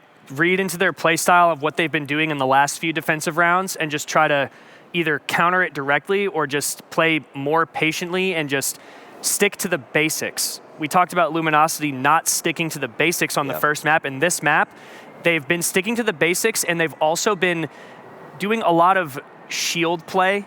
You know, like their deployable shield placements have been, impeccable. Yeah. Always in very obscure, I don't want to call it obscure locations, but definitely in locations that they're not typically seen, and they eat up attacker utility and delay the Reciprocity attack. But now that they're on attack themselves, they just need to try to get into Reciprocity's head, and I think that's why they're picking ops like Jackal, Lion, Dokkaebi. All right, well then, you know what? Let's look forward a little bit. If this does end up going in Luminosity favor and we are forced to go to a map 3 on border, what does that mean for Reciprocity as far as the momentum that they had and quite obviously being stopped? There's so many times we see teams go to the 3rd map, and everything you saw in the past really isn't going to carry over to the 3rd map. So, I mean, that's pretty much it. I think this is just a bad map for Reciprocity, and if they go to border, I think that we'll just see a more experienced Reciprocity team on a map that they've been playing on since competitive has been around. I mean, this is Reciprocity's map, though. They decided to go with this. They had plenty of other options. Why would they go to a map that they're uncomfortable with? This is a new team, essentially. You pick up 2 players, and you change up the roles a lot. There's a lot of role changes. You see a lot of Laxing on Echo the first map. Over here, he's playing a lot more differently. So they're still trying to gel together, just like we saw with Dark Zero. Just because your team is stacked doesn't mean you're going to get the guaranteed win. Yeah, so a lot of times roster changes, even if it's just one person, can alter the way that a team plays on a map. It could have been their best map for the longest time, and then they change one person, and now it's their worst map. We've seen it in the past for multiple teams. This isn't anything new in terms of, the way teams change and the way their map pools differ. All right, well, we're done. We're ready to rock and roll. It's back into the map we go. That's going to do it from us at the analyst corner. We're going to kick it back to Emzo and Intero. Thank you so very much. And we're back in game now. Woo! Still match point for Luminosity. Nothing has changed. As the analyst said, they want to get it done with. They want to get under their skin. That's what you see the Lion or Dokkaebi or Jackal or whatever's going to come out. They still have to pick the same op, so he's doing the same 6. Yep. Of course. That's correct. Laxing sneaking onto that Echo there. Defenders, So, protect your bombs from being we'll see. I mean, defused by Laxing attackers. at least will be immune to the phone calls, so there is that. But that's a far cry from having any kind of real advantage here. But the Echo and the Maestro combined. Now, usually one of those is banned. So having both of those could be pretty powerful here. But using both those operators requires not having your gun out. You have to go onto your little phone there and either be on your Yokai drones or your Maestro cams in order to use those. So because of that, they could also take some of the players out of action for just moments that are necessary. So, advantage, disadvantage. The upside is both of those cameras are usable by dead players as well. So that will give some extra intel for some callouts, for some potential clutch plays if it comes down to a clutch kind of situation. So that will definitely help. Not to mention the Gumans will also help with that as well. So, see what we can do. With 8 kills so far in this match, Doodle has already quadrupled last year's USN kill total of 2. So Doodle, good to you. Trying to improve day by day. They get a count here, so that's what they're talking about. Get some lands under their belt here. And, No Owen jokes. no Owen jokes today. Has Villla done an Owen joke yet? No, we haven't got there yet. I mean, there's been a lot of zeros in terms of map scores, at least. I was waiting if this was like a 6-1 when it was when it was 6-1. I'm thinking to myself like, oh man, I can't wait to see if Villla has any props or any witty one-liners. And then Rek's been making it a little bit closer, so it's not been. Well, that doesn't help. That does not help at all. Foxy going down early on, and that's your lesions. So information control, that's all going to be gone. Of course, the plant denial as well. But Factor with an opening kill to give his team a significant advantage, looking to close this one out and propel us towards border, which will be map number 3. Yeah, Fox definitely likes to roam on this map quite a bit. Getting taken off early will give them a bit more map control. Most of the other players upstairs just trying to set their positions up. They are pretty spread across the top of the map, so it will be on Rexon here to make sure he catches footprints. He is going to catch something in his foot, all right. Deployable shields actually now being utilized by Reciprocity as well. They were talking about deployable shields being used by Luminosity pretty effectively, so we'll see if Reciprocity could do the same. That one at the top of stairs could be a bit problematic to deal with. In fact, they're opening up some movement for himself as well with those holes. But again, most of the players upstairs here, and Rexon, he needs to get up here and try to fight towards 90. Vertical's going to be the one to try and deny that if he gets in a fight. Can't tell who it was exactly that tagged Nyx up, but he'll take a tiny bit of damage, not too much, and nothing really to worry about here. Laxing far off site, so if he gets found out, then he's in trouble, but he's going to just sit on his Yokais and be able to do some long-range damage. He's in the weird connector spot. That's over towards Master that can watch the B-bomb doorway. Time to ring some ears. You got to respect the patience here. Yeah. It's exactly what happens. 45 seconds, there hasn't really been all that much. Why? Because both teams know the stakes at the moment. So, all still onto drones, waiting to see if there's anybody in the back end of the bar. Perfect time for a smoke canister to come out. Ooh. Yokai's still up, so these are going to be incredibly important. Nyx guns down Hyena, phone calls go off, and it's a rush from LG into the site. 2 from Rexon as he shuts down Nyx and Retro. The door is closing on a comeback from Reciprocity. They've only got 2 against 4. Can the Yokai be the savior? Doodle going for the plant, vertical, coming back in. Factor goes down to Laxing, so no Yokai. Also Doodle falling, but the diffuser is down, so the damage might be done here. Yokai's being moved in for more intel as the very final logic bomb goes off. Vertical backs away. About a third of the way through the diffuser at this point. 2v2, Rexon taking some damage early on. He's not at full HP, neither is Laxing. Very intense moments. Could we see a map 3, or is there going to be a miraculous comeback? Laxing guns down Rexon. Where's Slash? Diffuser going down to Slash. No, he pushes in. He gets stopped for the time being, and it looks like Vertical might actually be able to pull this one off. Oh my God, Reciprocity. How do you manage to make that one work? Slash just didn't have the right call, and even though it looked very firmly in the grasps of Luminosity, they grabbed defeat from the jaws of victory. That was a bit of a long shot. Laxing really burned time. I mean, Vertical did a great job defending from the classical hallway door into games, but Laxing, yes, he gets a kill on the stairs and then just switches to his yokai. Despite the diffuser already being planted, decides instead to get intel to make his play. Now, that obviously turned out to be the right move, but it burned up so much time. They cut that so close.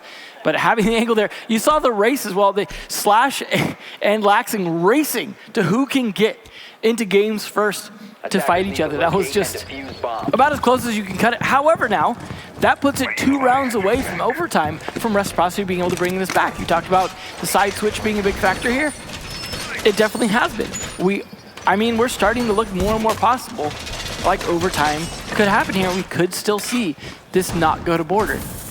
That being said, these have been some close rounds.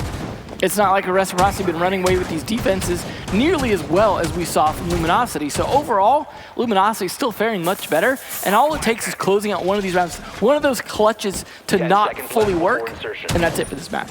I don't know what was going on with the team communication for Slash, if just he didn't want to push because he knew that Laxing had the angle. That's a confusing and challenging spot to be in. I mean, Laxing doesn't win that, or Laxing doesn't lose that, right? Slash is in such a tough spot that you use the DMR, you have 1 shot to hit on the suppressed MP5 with an ACOG. Maybe you'll go ahead and use the C75, but that's about it. You don't really have a lot of options, so. Yeah. With an Aviator win under their belt, Reciprocity has now put 3 in a row, so it'll be another trophy defense. But like a lot of teams, you'll block off the Aviator/study area. Teams will have to go through there first. It worked pretty well for Vertical last time. He was playing in there at least. I think he had 3 or 4 kills if I recall correctly. Laxing's been droned out, he's been flashed, and he's being jackal tracked. If LG is not able to capitalize on this, then they are wasting an awful lot of time. Vertical is now with him. Nick's guns down factor, so opening kill will go to Team Reciprocity. All right, not bad at all. Now Slash is down too, and somehow Rec is managing to turn this one around. Not just because Villa's defender-sided, but I feel like Luminosity is going to start to lose that level of momentum that they had earlier. Certainly that break did not help carry the momentum, but I mean, if anyone, the momentum was actually in Reciprocity's side, at least in terms of rounds at the moment. But there we go. Oh my. Just peeks out and goes right back in. Oh my. Next on deck is Rexon. If he doesn't watch, he's tantalizingly close to Vertical, who now hears the C75. Nyx guns him. There's 3 for Nyx. Last one inside a study. Almost a flawless round. Won't happen. And Laxing shuts down Hyena. Look at Rec. There's the emotion that you need. There's the fury that you need. They're 1 away from tying it up and sending us to overtime. 4 in a row from Reciprocity. I got to imagine if Reciprocity can close that gap and get that 1 round, just the sheer excitement and momentum might be enough to carry them through overtime. Just the comeback at that point. You're going to feel unstoppable. Now, of course, that could backfire on you, don't get me wrong, but a team with such heavy fraggers and some really strong confidence players like Reciprocity has, that will really help. But, it could go either way, too. We have to, find out who's starting on defense, because defense has obviously been at the advantage here, to say the least. Slash going to decide that Dokkaebi didn't work so well last time, going back to the line via 6th pick here. Defenders, protect your bombs. And, of course, by attackers. we go back downstairs, as they cannot play Trophy or Aviator again. So back down to dining we will go. The location of a bomb. As you said, they've done the tour, so they've been able to defend all the sites. Aviator was their only weakness in terms of defenses so far, but they did manage to shore that up. I was trying to think, this was when the last time we saw Kitchen was when it ended up being a blowout and they killed like 3 or 4 people in a row. Yeah. If I remember correctly. And it was just essentially a slaughter at that point, so. 10 seconds remaining. I mean, we'll see how it goes. Some of those, again, really depend on those opening kills going Reciprocity's way. I think the real turning point right now was that round 10. Number 1, not just because if they lose it, then they lose the whole matchup, but the momentum that comes with that. It wasn't even just that they won the round. It's the way they did it. You're in a post plant. It was what? It was a 2v3, and you don't even need to take Slash out. You could just go for the diffuser, retake the site, and there's nothing that they can do on attack. Yeah. That's a deflating moment for LG when they were basically seconds away from sending us to border. Now, with how defender-sided this would be, if that we go to overtime, remember that teams do get to pick which side they start in OT. Gee, I wonder which they would pick. I I mean, it's more just which team would pick it. Which team is going to be, I guess, lucky enough to get that fateful side choice? Because obviously, they're going to want to go to defense twice.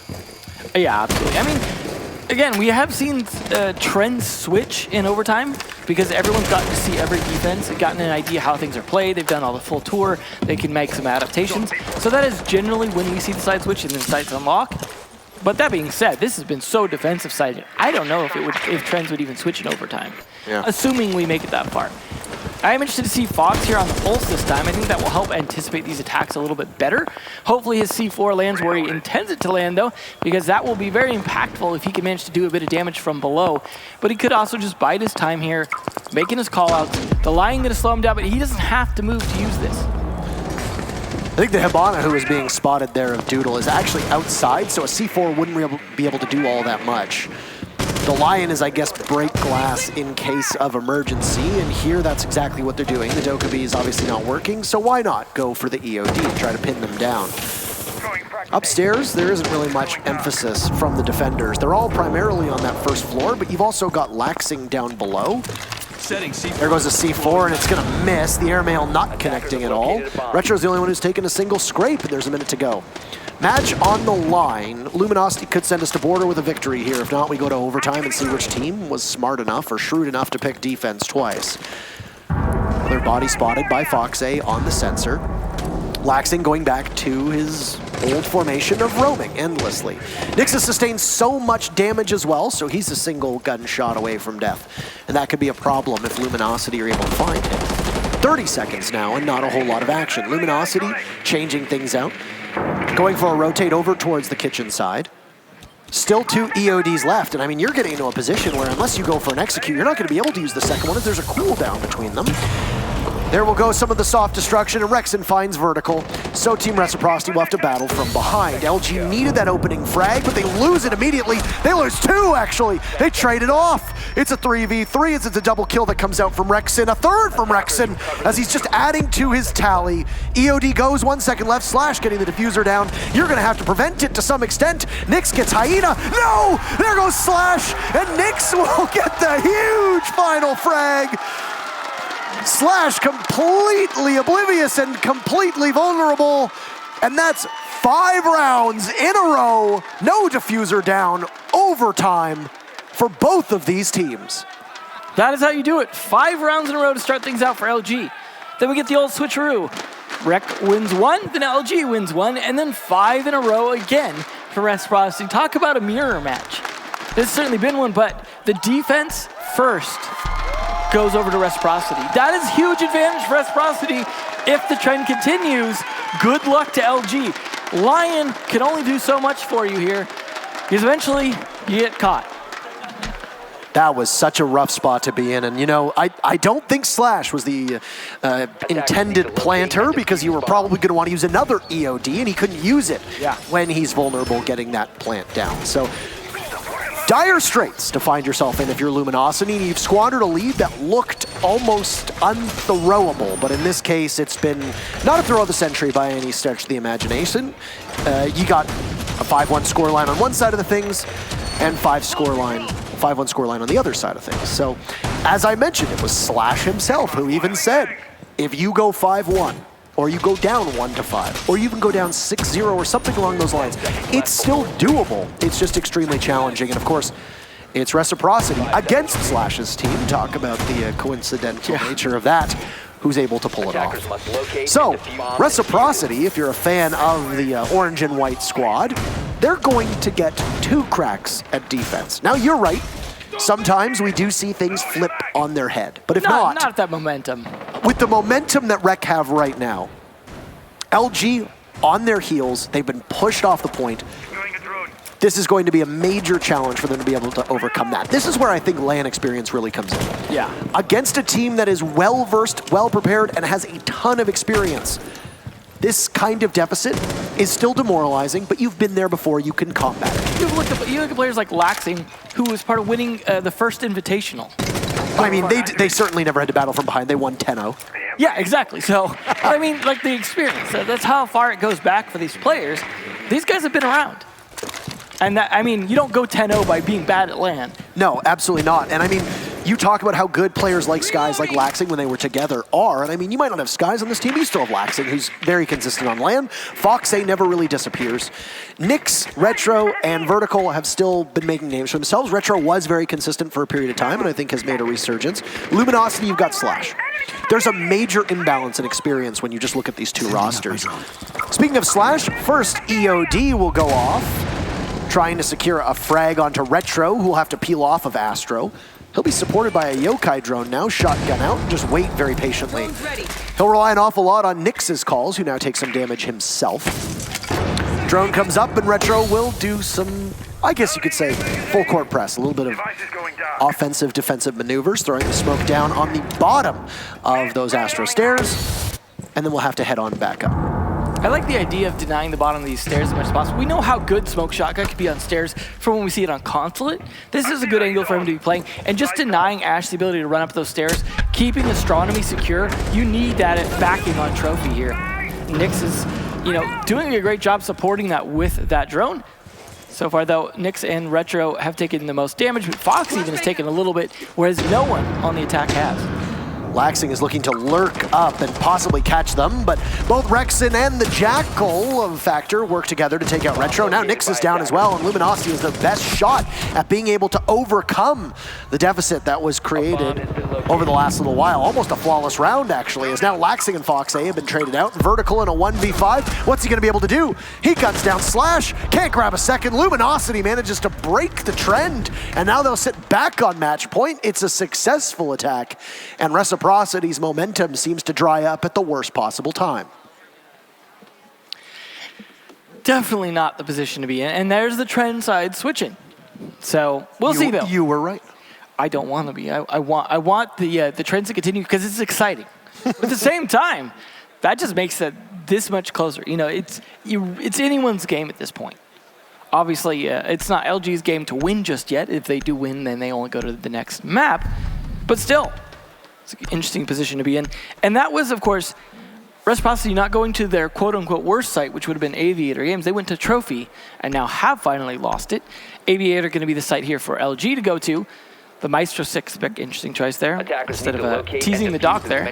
May have been audible or may have been just a purposeful misdirection. We are going to have the Mozzie in play again, though that was pretty useful. It's interesting that the Reciprocity don't decide to bring out the Lion, don't be the Jackal, just to kind of see if they could give them a taste of their own medicine. But they have the lineup they want to use. They're going to use it. Nyx has played a pretty good Ashe in the past, and definitely something to work with here. See if he can make it happen, though.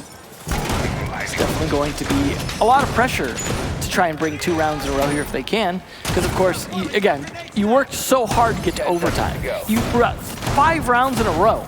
Last thing you want to do is lose this map now. 5 seconds left. If we need it, Border is up as our third map, and what we have in store for it? Well, it was banned 13 times by Team Reciprocity, and they have a 2-0-3 record on it, versus Luminosity, who banned it 7 times, and have a 1-0-3 record on it. So neither team, as of late, quite proficient on Border, so who knows what chaos will unfold. I don't think we expected this to go as deep into 14 rounds. We've now casted what? We casted 15 rounds. We're getting all the long ones. 14. We do. Maybe feel like it wasn't. Flynn. Maybe it wasn't his curse. Maybe it was yours. Ooh. So you ever consider that? On the last page of the novel. Oh, Nyx was so close to the kill, but he doesn't see Doodle. We could tell from the eye tracker that he knew somebody was up there, but where exactly, that was the question. Opening pick goes to Luminosity yet again. If you're a fan of Reciprocity, you don't really want any of that. Yeah, the opening pick has been pretty important. We talked about it earlier, but especially in this match, I feel like for Reciprocity, getting the open pick is a huge deal. And losing it, of course, really going to put you down. It's a little bit of utility loss. Ashe isn't the most utility-heavy operator necessarily, but it means a barbed wire that'll be harder to deal with, for example. And that could be a bit of a problem when you need to hit the barbed wire. And that's going to take some time, expose yourself a little bit.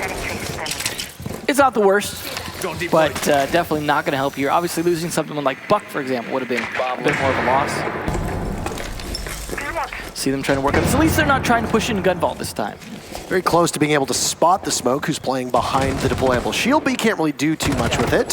Slash has been down and gets finished off. He's not going to be able to combat the play from Foxay or Retro working together. Still have the deployable shield in the way. It'll be a nuisance that's going to need to be removed at some point.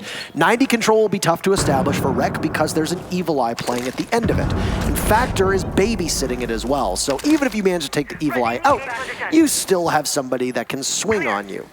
It'll be staring very intently at Vertical, as you still have a bit of the study being opened up. Still hard destruction left. A minute to go and you're not going to have clear passage because of the metal wire in between. I don't know if the Evil Eye was able to get taken out or not, as Factor decided to be very aggressive on Vertical, takes 25% of his HP away. Rec, for the time being, stuck inside of study. They'll wait. I don't think they know what the next move is. Rexon is playing on main stairs. You'll have to have somebody creep up on him, and it's going to be Laxing. Can he possibly do some damage here? He sees him, guns him down, waiting for somebody on 90. Laxing can't re-engage, so Laxing's just going to sprint right in. Does he have sight control? He takes one down, but it's Factor to retake. 3 for Rec, and Laxing will get it. We're going to go to 15 rounds. Reciprocity capturing the emotion and the intensity again. And the attackers now with the upper hand here in overtime. Those trends switching. It's certainly switching around here, but anyone's game for this last round. Now really coming down to the end. Do we go to a map 3, or do we move forward with Reciprocity and send LG home? What's your guess? Honestly, take a stab at it. Given the history of Reciprocity, they either win here or they win border. I don't see LG coming back from just so much just dominance early on, and then the comeback here from Reciprocity. They know in their hearts they can win, and that's something that LG don't have the experience of. Maybe Reciprocity haven't won a ton of LANs, but they've done fantastic at the ones they've played at, and that bodes well. But that being said, there's mistakes being made from both sides. There's mistakes being capitalized on from both sides. That last round absolutely could have gone the other way. And Laxing has been the hero a couple times now, something we've really come to expect from Laxing at this point. That unpredictable play style that we've referred to so many times is where you take your shot of Mountain Dew, by the way. Get in. Okay, there you go. Get into it. As we sell out for the sponsors, of course. No, this is where we once again reference his somewhat unorthodox lurking style of gameplay, and it works very effectively if the team can support it. And so far, Luminosity over the last 2 rounds haven't been able to contain, or many rounds actually, given how many defenses Rec ran roughshod over top of LG. Attackers are heading out. One final kick at the can for Luminosity to send us to border. They sat on match point for so far 6 rounds. They have not been able to send it back yet. I find it interesting that they've just given up on the Jackal. They're still going to go with the Lion. Where Rexon instead going to play a bit more aggressive on the Ashe. I mean, we'll see if that pays off or not, but I feel like the Jackal's going to give you a bit more utility. Seeing those footprints, pretty helpful on a roam-heavy map sometimes.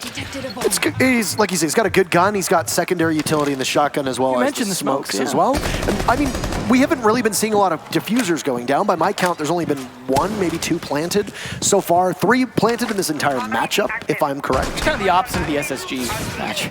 Absolutely. Retro in trouble, your classical hallway. This is a strategy that we saw the Sonics use against Rogue previously, and he's going to lose his shelter and have to scamper off. This is an Aviator defense for the very final round here of Villla. There could be a longer road ahead of us.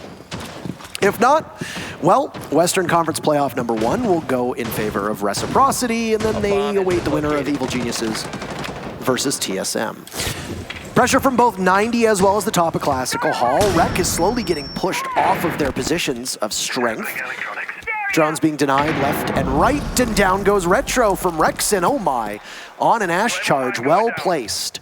That's an opening pick for LG that could be quite effective. The C4 just narrowly missing as LG goes back on drones. They have half of the round to play with.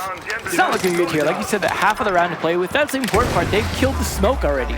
It's really going to be down to Laxing in terms of delaying at this point. Yes, they've got a Maestro. He only creates so much delay.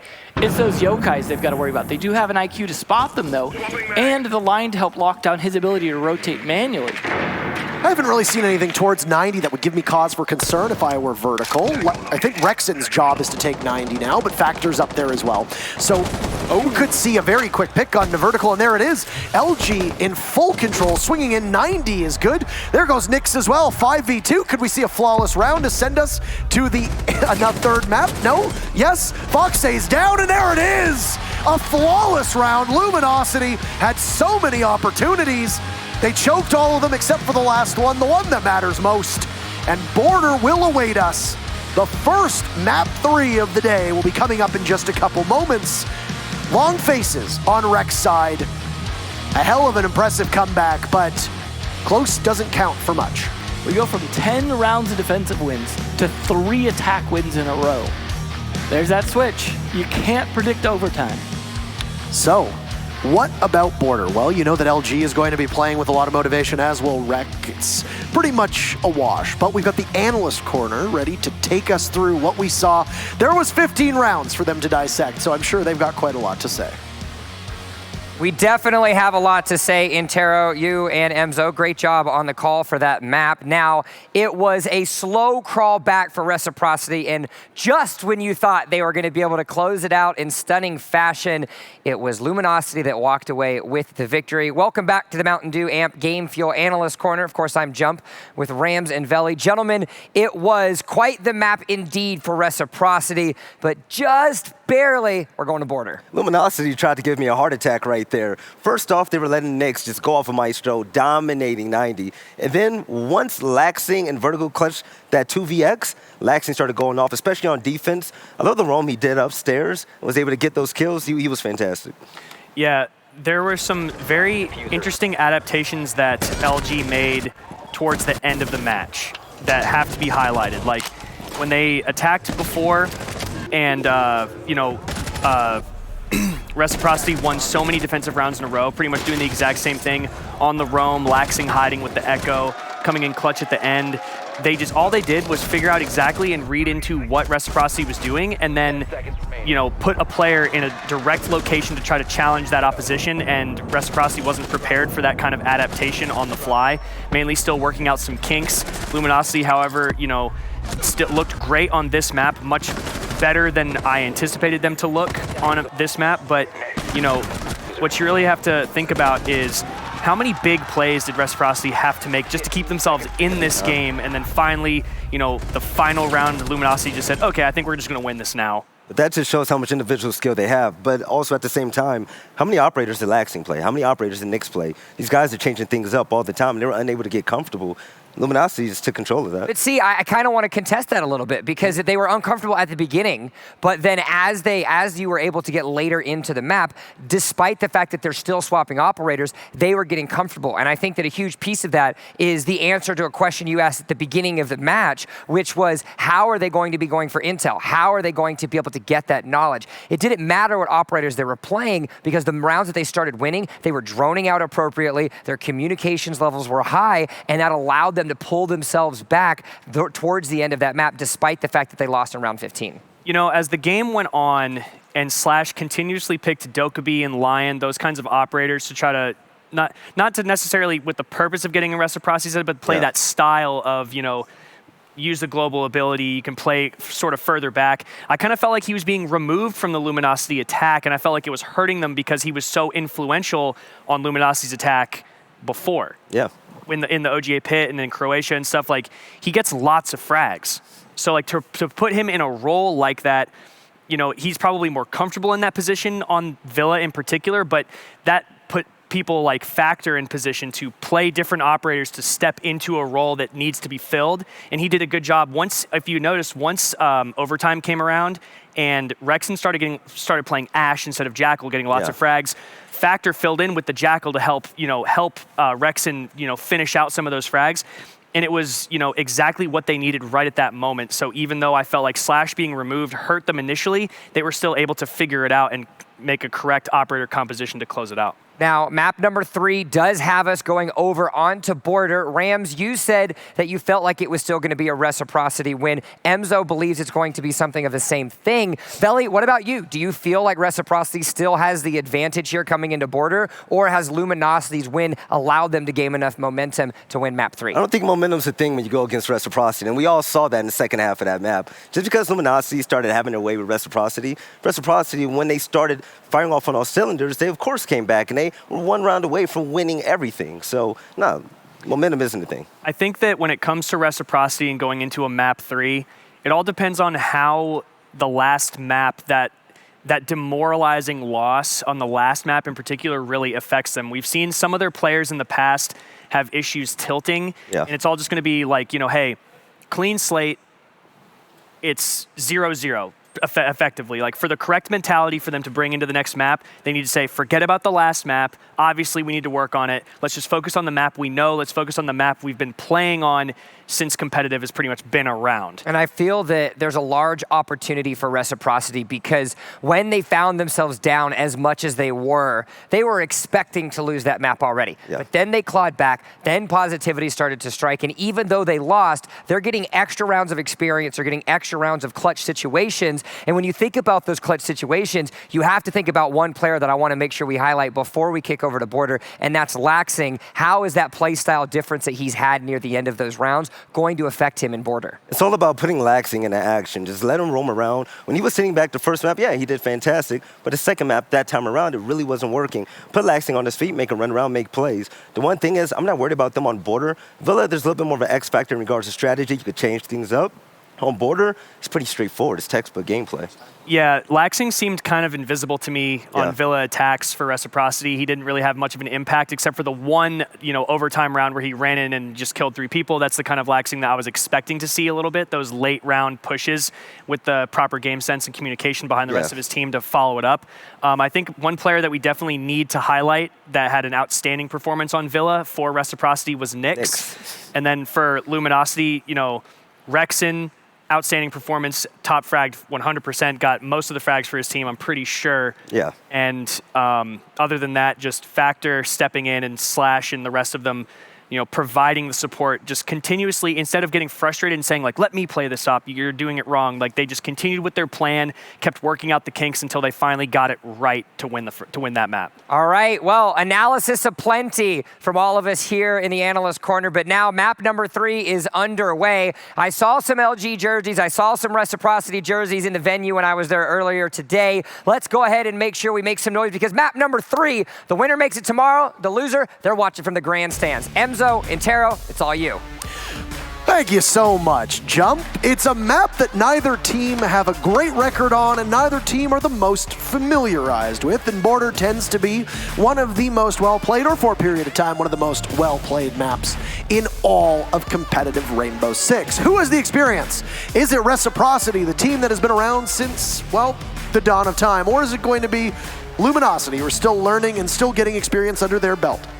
I mean, I guess it depends on whether or not they're bringing anything new. Reciprocity know this map. They know it inside and out. They're going to be playing it to the best ability. Capitao, again, a ban here.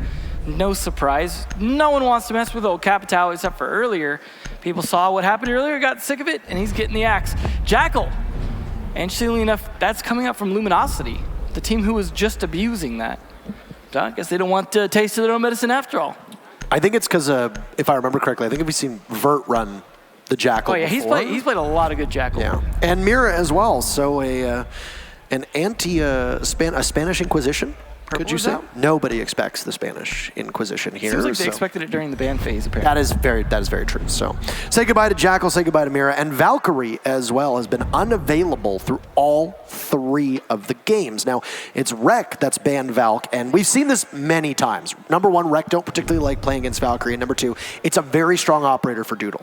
We've seen Doodle play and just almost carry entire matches with Valkyrie, so it stands to reason that she'd be removed.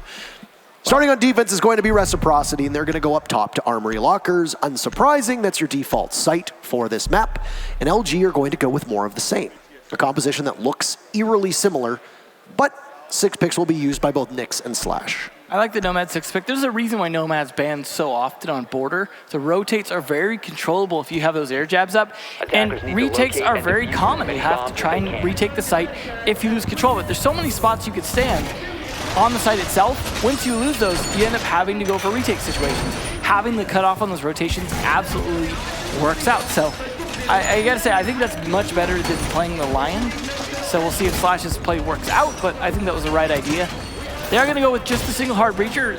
Thermite, this is kind of his domain. He's useful on pretty much all the sites here, so he's a good one to go with. You can go with the Habana as a backup, but you don't necessarily need to, unless you need to open up some angles. So we'll see what Doodle could do with that. But some decent tools coming out from the defenders as well. Surprisingly enough, they're not going to go with Echo and Maestro, given that both are available. Maestro very strong on armory lockers especially, but we'll see what he can do with the Echo. We have seen it alternate a little bit who's playing it. Nyx used to play it quite a bit on Dark Zero. I remember criticizing him a little bit about his over-aggressive Echo play. But he has been doing fairly well with it on Reciprocity when he's played it. Laxing also doing a good job with it. So nice little fact there about Luminosity. So not a great attacking map for them. Or neither is it for Reciprocity. So we shouldn't expect to see a lot of attack wins, according to the fact at least. We'll see how it goes. They are droning out CCTV. Going to take control of that as soon as possible, lock that down. That's where the Nomad's going to come into play in terms of making sure no one can retake through there, lock it down to just the 90-degree hallway as a rotation point, as well as the metal stairs. There is at least a deployable shield top of metal that can help out with that, but it's going to be rough if they're able to lock down properly. They're going to have to be a little bit aggressive, I think, to try and deny this air jabs from doing their thing.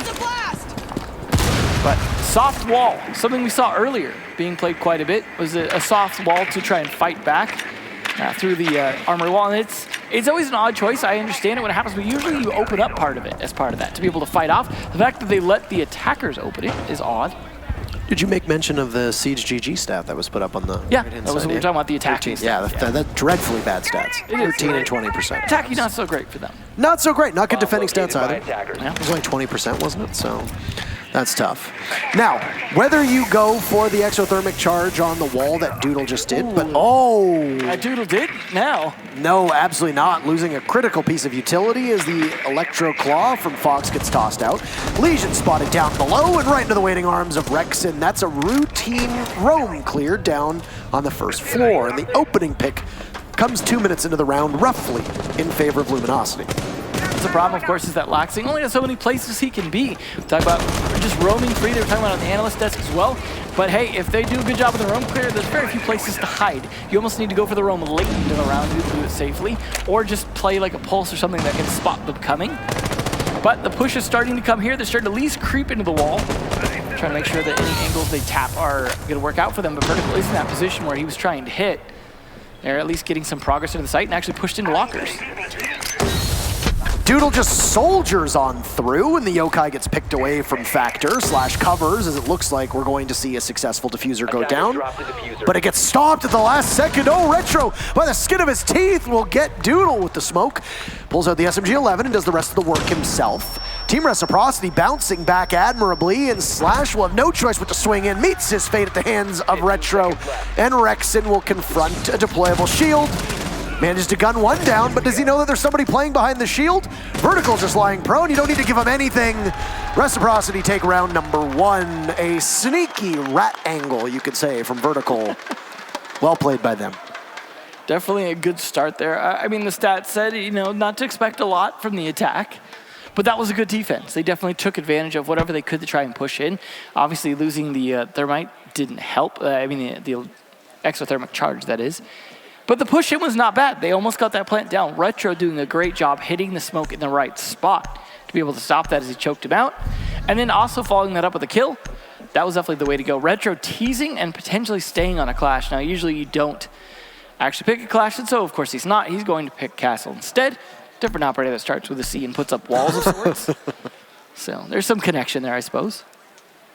So Villla also being 6-picked. So now, 6-picking off the Lion to something different. I still think the Nomad was a good play, but this site plays a little bit differently, so I can understand you wanting to be able to open up those castle barricades, for example, that you didn't know would be there, but you have to anticipate if they're playing vents next, which they're likely to do, castle barricades are probably going to be a thing. That didn't really necessarily need to be a 6th pick.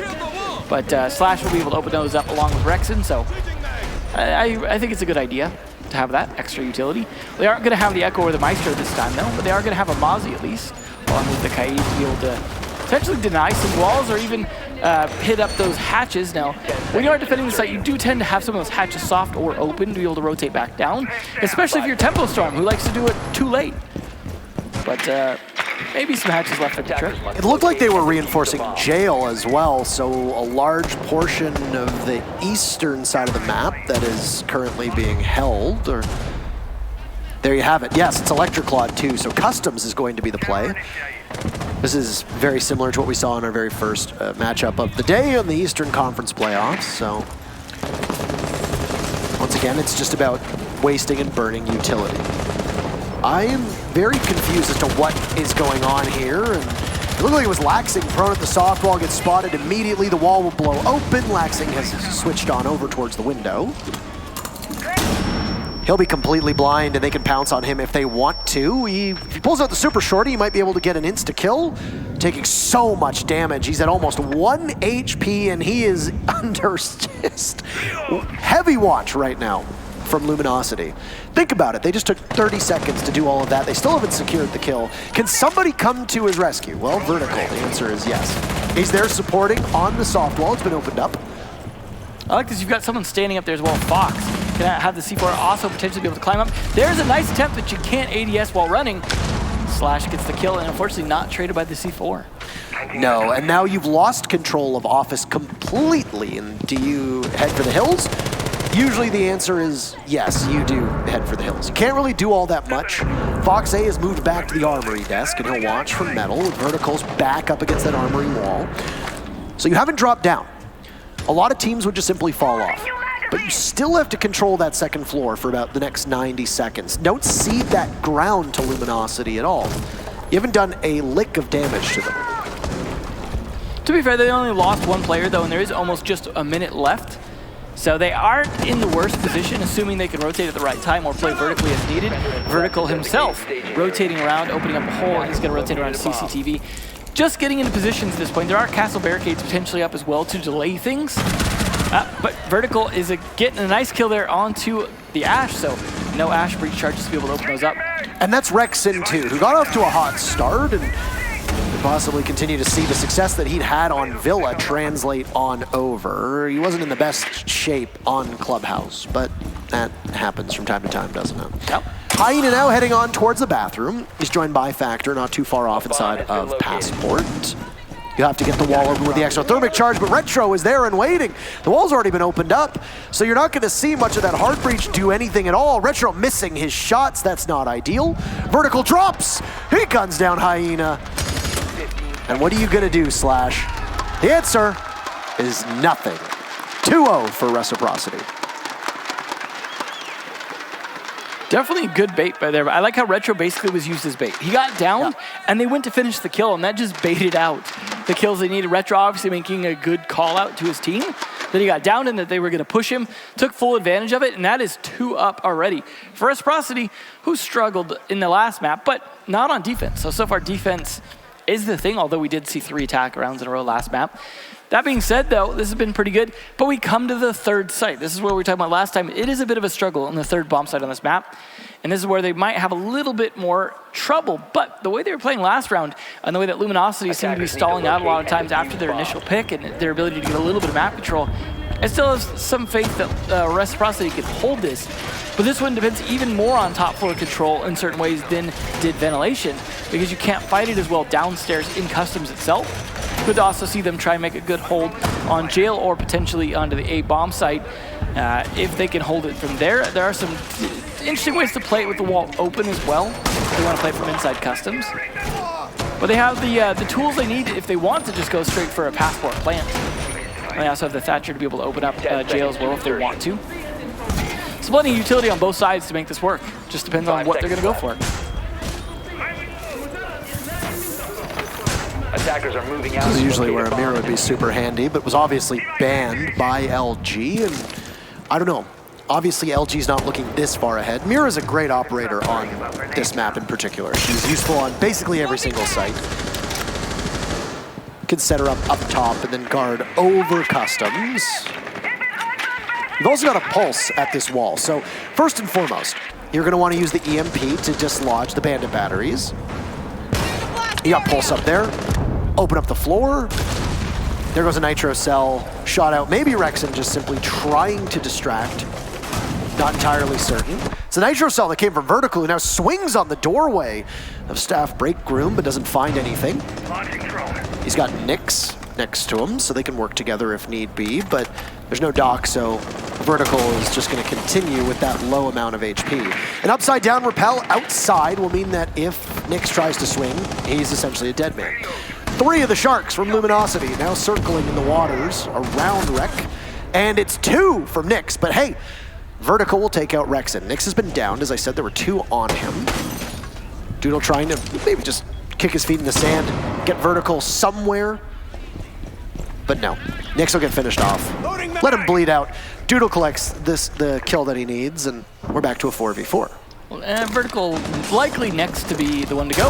Oh, great C4 by Fox. Very well played, and I think that's all the C4s off the board now for Reciprocity. It should be, yeah, because the bandits used his.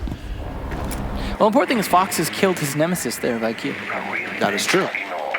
Exothermic charge going off as you hear the very wonderful but semi-crude line from the Thermite. And now soft destruction up top. Not uncommon to see a breaching charge brought by Azofia. Yes, her 2 impacts on the lifeline will be incredibly important, but you're not always using them for that level of soft destruction. Just below Slash appeared to be Fox A playing. Last breach charge will go down. This is where things get troubling for the defense. You lose all the protection that you have from that roof or ceiling above you. LG will pressure from the main doorway, 45 seconds to go. Doodle finds Vertical, it's his 2nd kill. Fox on a flank, Laxing inside of the back of Workshop. So they're far removed on Reciprocity from where LG is going to play. You've still got that hatch opened up. 3v3, plank going down. Doodle might be able to pull this one off. Finished off is Zofia, she can pick up, oh, right into the waiting arms of Retro. Hyena downs Retro though. Not enough damage. Slash will withstand. He'll get back up. Hyena is really the only one that's going to be able to do much here. Diffuser is down. It will need to be picked up. Laxing and Fox are still alive. Fox coming in closer towards the diffuser. He knows there's somebody there, and he'll pick away. The UMP is not a formidable gun, but it's very steady. Time ticking past the 0.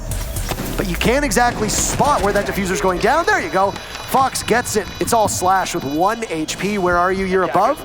Can you do anything, Slash? Yes, you can. Take Foxay out. It's Laxing versus Slash. Diffuser's still down. This is going to be very challenging for Laxing to be able to take Slash out from above. He withstood and was able to get back up top. He'll wait for the time being. Laxing can't get there just yet. Slash biding his time, waiting for the call, if there's a drone on it, or at least if he can hear it. Laxing is above. Bailiff out! He'll get it! Does he have time, though? He's got a quarter of the way left. Laxing's a 3 armor, but it's going to come down to the wire. He's got plenty of time, and Reciprocity should have no problem at all, going up 3-0. What a play! Oh my God, Laxing. So close. You look left, Laxing. You don't win that round. You called it right, and take a deep breath. You earned that one. That was a tough spot to be in. Going with the Bailiff, that is generally more so for opening walls, instead opening skulls at the very end there. Luckily for him, so little health left on Slash. He barely needed to hit anything. I'm honestly surprised he didn't try spraying through the floor, but it's possible he didn't know how low a health Slash was at, in which case, he had to make the decision. But man, did that come down to time. He absolutely just barely under the wire made that, just trying to run as fast as he could with his pistol. We'll see if they can delay a little bit longer, though, this time with a 6 pick to the Clash. But Reciprocity off to a really good start. That momentum, despite losing that last map, the fact that they managed to come back on it, looking pretty good for them. I don't know if we'll see quite the side switch on this map as we saw on Villla in terms of, going all defense and then switching sides and going all defense. I don't know if this map is really that map, the way Villla is. But having said, still could come back here. That was a pretty close round that we definitely could have seen LG win. But Laxing's been a hero for many rounds now. He is definitely coming in on clutch many times, and that's to his ability a lot of times to survive the round. And I think that's very important for his ability to last as long as possible and come out of nowhere in the last second. He even got a kill with his Maestro cannon. Did he? Yeah, the finish onto the planter. Was it the finish? Yeah, he got the finish kill because he was already down. Oh. I can't remember who it was, but whoever it played. So, you know, he got something, a little extra juice. Yeah. I believe it was Hyena. I think that's about right. I think it was Hyena. He generally plays the Thermite. So, Doodle's actually been Doodle's been on secondary breach, so it was Hibana a lot, but they're only running a single heartbeat trigger, so they've swapped roles. interesting. Some flexibility, sir. It's nice to see. It is nice to see. Very limber. They must have done some morning yoga. Maybe got a massage here at the Rio. Who knows? So, completing the cycle. We saw a completed cycle in map number 1 as Doodle punishes Vertical. The dock falls. Not necessarily the best play. That's a run out from Nyx and a half. He gets Rexed at the last moment as the Ash vaults on over. Nyx knows that there might be somebody pushing on up. Nobody finds their way into his crosshair for the time being. Foxay is out with the clash. They've blown the wall open, and this is something that we've seen a team in Europe that was known as G2. I believe they were once known as the best team in the world, but, well, not anymore. So they used to do something similar to this where they'd open up the wall and push out and then have somebody play around behind it. I don't know if that's how Vertical got punished or not, but having an ACOG situated behind the clash tends to be something that we do see from time to time. I was going to say, completed cycles. We saw Reciprocity complete the cycle on Clubhouse. We saw it on Villla twice from both LG and Rec, and now we've seen Rec do it yet again. For those that are wondering, what is completing the cycle? It's when you complete the map rotation cycle. You win 3 sites in a row until that first site unlocks again. Completing the cycle. Completing the cycle. It's a very special thing. Charge. Stay clear. Fox did a great job, though, in just holding his own on this clash. Obviously, it's very important you stay alive for as long as possible on this and provide good intel. But at the same time, being the last person alive as a clash is not great. Sophia doing some great work, though, studying him and then taking him down to very low HP. Now he's not quite as useful as he was, but Laxton sure is. He'll find one there, just taking advantage of them focused on the clash. Now they know he's there, though. They're going to try and take him out there. This is where he's glad that Capita was banned, though. Both Foxay and Nyx so low on HP. Man, wouldn't a dock be nice right about now? Oh, Slash? I don't know what you were trying to do, Slash, but I mean, I imagine it was wrong target prioritization on that one, playing deep in monitors. Laxing getting hit by what appeared to be a Zofia. He'll hit the deck and wait very patiently. He was under the effects of that concussive blast. Foxay, if he can't get pushed, is going to be in such a very strong position. You're also allowing Nyx now to possibly come back into the site. He headed down through East Stairs and might come all the way over towards metal detectors, and that's exactly where he is. Could he catch somebody not aware of where he's going to be? He's getting the marks. He vaults in. There's one. No, it'll be Laxing for the second. Reciprocity 4 in a row. We said stats-wise, neither of these teams were particularly proficient here, but Reciprocity's been better so far. Laxing already did what Slash couldn't do, which is avoiding shooting his teammate in the back of the head right there. So kudos to that.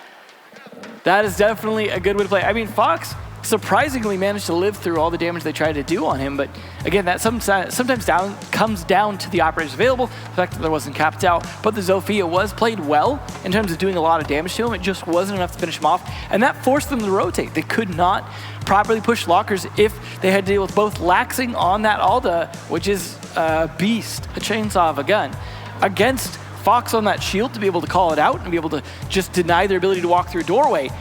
It looked pretty good there. That was definitely not a good situation for LG, and the team kill only exacerbated it. So I wouldn't blame Slash for the loss there, but it certainly didn't help. So far, LG just not finding any great openings, despite they're getting some picks. They're getting sometimes some early picks, but none of them are really turning into anything significant towards a site push. They did manage to get a diffuser planted last round, and they got pretty close.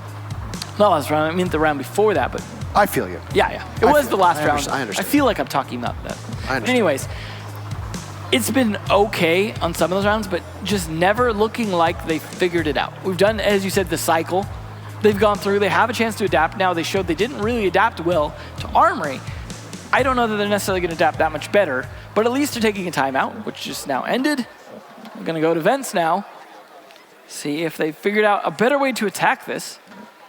Was a tricky one last time. They did have a decent attack to an extent, but we saw, for example, how long Laxing lived up in the offices. Despite losing eventually, he had some good backup from his team, but if they could do something similar and trade it out this time, it's a good place to be in. See if they can pull it off, though. Similar lineup, though, coming out from them.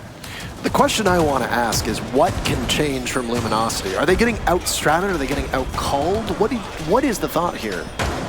They're really not pressuring individual players enough. We're seeing Reciprocity play better and tighter as a team. Absolutely. I think in their defense here. I think some of that comes down to the map. And also some of it comes down to that that motivation of pulling back as a team that last map, feeling like that team's synergy. Yes, they lost the last map, but they brought it down to the last round. And that's going to feel pretty good. And then combine that with the fact that the way you play this map, you can play a lot tighter as a team in some ways than you can on Villla. And I think they're capitalizing on that. You see, for example, the Retro bait, where Retro was down. Instead of it being like, well, Retro's lost now, it's like, well, now Retro's an opportunity. Things like that. You see the team play, the way they were supporting Laxing and offices before. It's absolutely working for them, and we're not seeing that work for LG in terms of their ability to pick off individual players and roll it into something more. We'll see if they can do that this round. Obviously, they have a chance to come around. It could be a 4-2 situation, but it's looking pretty good for Reciprocity so far. We are looking like we could be seeing offices start here yet again. I mean, it's a good way to attack the site, but Factor already got hit a bit. Not a good start for a buck.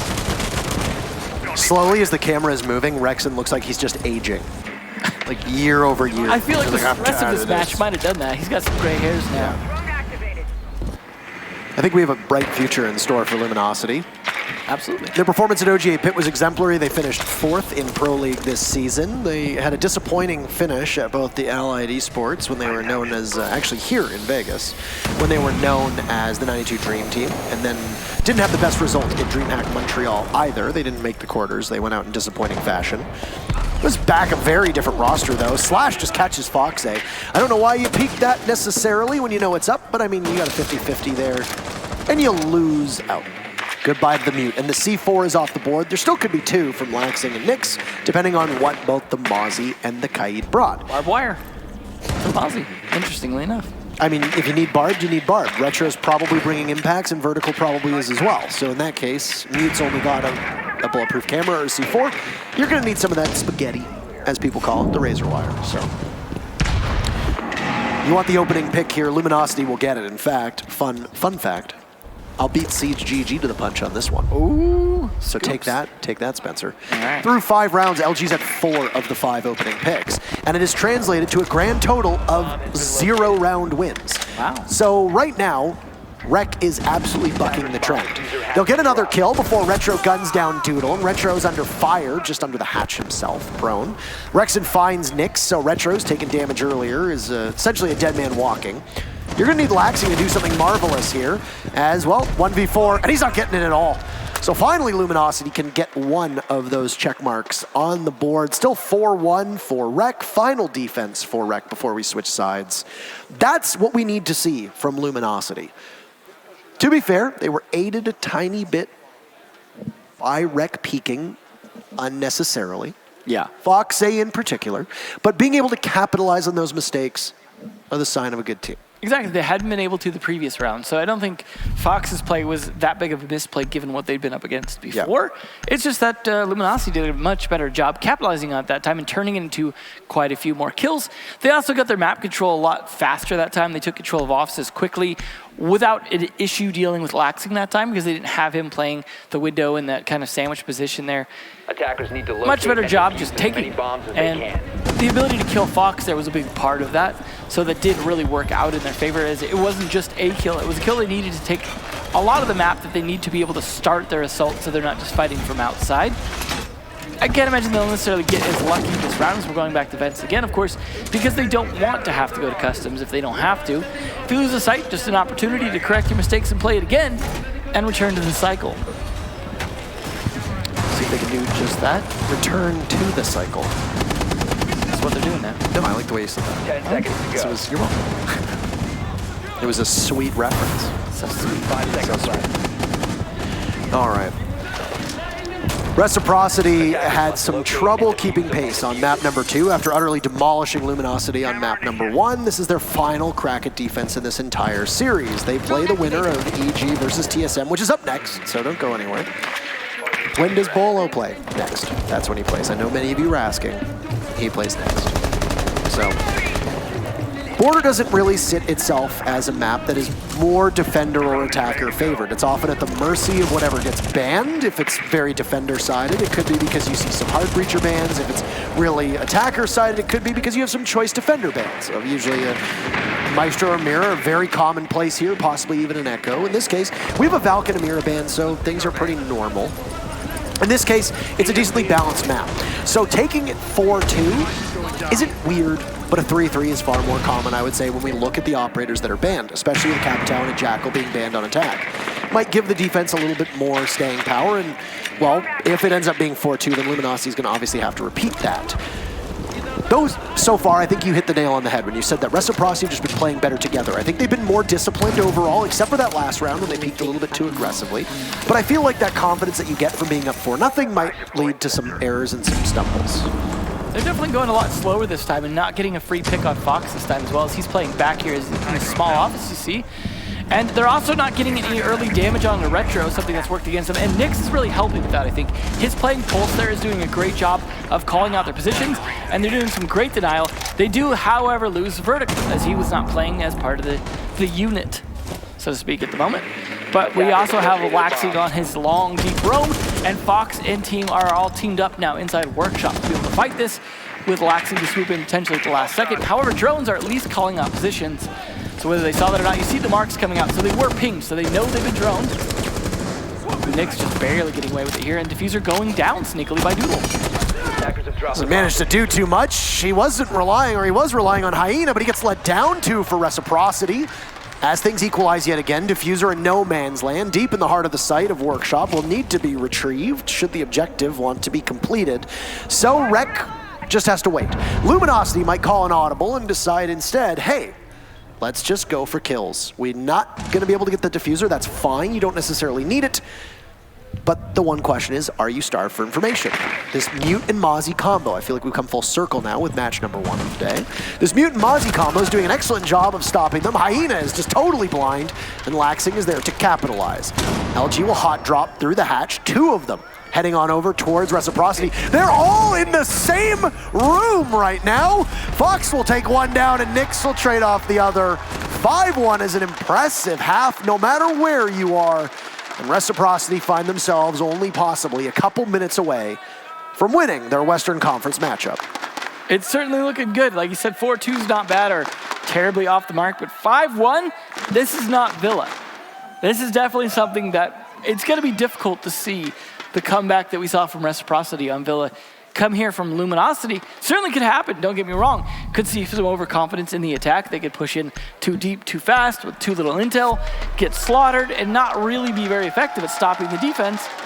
But you never know. It really could go either way. But it's interesting to me that LG are more willing to abuse the Maestro and Echo still being available than we saw from the guys on Reciprocity. We saw a little bit of, that, but not so much. I mean, we had the one clutch with Maestro from Laxing, for example, but they're just not really playing it to the extent you'd expect when it's available, being that those 2 operators are strong in this map. But that being said, it's 5 rounds, so they didn't need them. No. And once again, Luminosity got the opening pick. And what did it mean? Diddly squat. Diddly squat. That's a scientific term, by the way. Yeah. Yes, it means 0. Yeah, they've got 1 here, so I'll give them that. The breadstick will have to nourish them through all these rounds here as they try and bring it back. No, I appreciate a good carb joke. Especially now. Yeah, especially now. They've become, only coming from me. They've become much more personal. Oh. Reciprocity's Valkyrie ban may not be very effective, as Valkyrie is LG's lowest win rate defender on Border. I mean, yes and no, but I also wanted to note here. I mean, yes, the stat is correct. I apologize for stealing your stat earlier about opening kills, Spencer. But we also know that Rec bans Valkyrie a ton. A ton. Well, they did the other 2 maps, so that does make a lot of sense. Echo is their most banned operator 14 times. Mira 9. Those are very strong bans that are usually in relation to whatever map you're playing on. But then Valkyrie is at 3rd with 7 bans. And I remember, I think it was the qualifiers for the Raleigh Major, or it might have been, I'm trying to remember what exact event it was. Because I don't believe they even made it to the Raleigh Major, but they were playing in the quals for it. I'm trying to remember what it was. Could have been I don't remember what event it was, but they banned Valkyrie like every single game. It's funny too, because Every Toxic used to play so much Valkyrie on his roams. I mean, Doodle is very effective, or was for a period of time very effective on Valkyrie. We mentioned that at the onset of this map when they banned her for the 3rd time, and we said, okay, well, Doodle's not bad on her at all. It's also just information. I mean, you ban a Valkyrie, okay, you can get the cams outside. You can't really get the Evil Eyes or the Yokais outside, right? So if you're going to run out, which I'd imagine that Luminosity would do, why not take Valkyrie out? Well, the alternative to that was Fox on the shield. But Slash, nice job there. He lost all his health in the process, but he's still maybe, maybe recoverable. He is. They believe they have the dock. Hyena gets him with a nice long angle all the way from CCTV. And it was originally Hyena that was promoted to Doc, so it's good to see him back on that role. And Retro being down means the only hard breacher from Rec is off the board. Teams don't usually run 2 hard breachers on border. We have seen it before, but it's not very commonplace. This is going to be absurdly difficult now. The one thing that is going to work for Rec is that Luminosity have opened up basically every single wall. So I don't even know if any reinforcements were used, period. They might have even just said, you know what, we don't even need him at this point. Yeah. Down goes Doodle to Laxing. Down below, you might have just cleared out that first floor, so Laxing can get towards the top of the stairs. Nyx gets the diffuser down. Foxay will have to be the one to cover. Does anybody know? Factor's down, finished off. Rexon's gone as well. Diffuser goes down, and Rec in full control now with Hyena in a 1v4. Like we said, he got promoted to Doc. What's he going to be able to do here? Diffuser down, tons of trouble ahead. And he gets popped right back up and shut down. You've been demoted from Doc, Hyena. Match point for Reciprocity. Looking so good. Again, I don't see this being the reverse sweep of swords that we saw on Villla, but you know how that turned out anyways? Luminosity still won it, so even if they could, it does not guarantee a victory. That just guarantees overtime. It is looking for so good for Reciprocity here. They didn't want to have to go to map 3, and they certainly don't want to have to go to overtime. They're just going to try and shut it down here. Could get a little overconfident. That round actually didn't look that great for Reciprocity at first. It was a bit slow. They lost a hard breacher. But you know, the sneaky plant definitely made it happen. The fact that Nyx was just able to walk on into archives and be like, I guess I could just set this down here, check my email over in this corner, and no one's going to do anything about it. And as soon as they started to, that was just bait for the other flankers. And great job on that. And like you said, that puts it on match point. This is a lot of tension here for Luminosity. See, Laxing even biting his nails at this point. You might want to save those nails to tap the keyboard. You know what? Hey, you do you. It's working, okay? I'm going to sound like a broken record here, but now of 7 rounds played, 6 opening picks for LG. They have translated to 1 round victory. Maybe they should just kill one of their teammates at the beginning of the round. Maybe that'll help. Slash. We sacrifice you to the blood altar. Right? Just go in a fountain. That looks like it could be a suitable altar. Hyena, please stand in the corner. Doc will bring you back. It's fine. Don't worry. Trust us. I'm shooting stim pistols at the corpse. What's happening? What's happening? It's not, he's not, hello? Right, I mean it in a serious sense there, where it's like, they're doing extremely well at getting the opening pick, but the mid-round to the execute, LG is falling apart. You know, and that I think is on IGLing. I think that falls on your IGLing at that point. Yeah. And it's hard for us to, I don't know, it's hard for us to say that because a lot of people are going to throw all of it onto being Doodle's fault. It's not, and I don't want the intelligent folk to go after Doodle for it. But there is clearly something that is going wrong with the mid-round, and there is something seriously going wrong when the attackers go for the execute. And then inversely, when Rec was on defense, LG was having major problems with the execute. They kept getting the picks, and then they couldn't snowball it from there. And Border can be a very snowball-heavy map. It's not like you get an early pick, and then it's a 4v5, but all 4 of them are going to be sitting on site, like a bank, for example. Yeah. Where it's, you know, even if you're up a 5v3, but you have to push in the final seconds, your chances are very low. Border, you can very easily make a 4v5 or a 5v4 a victory. In this case, Luminosity is going to have a lot to go back and look on no matter what happens, because whether they get an opening pick or not, they're in trouble, and they haven't been able to capitalize off of the numerous opportunities that they have right now. Well, we'll see. They're at least stalling things out a little bit. It's almost a 1.5 point here, and they have really yet to get inside the map. But at this point, you know, the fact that they haven't got an opening pick bodes well for Luminosity somehow. That reverse sort of logic.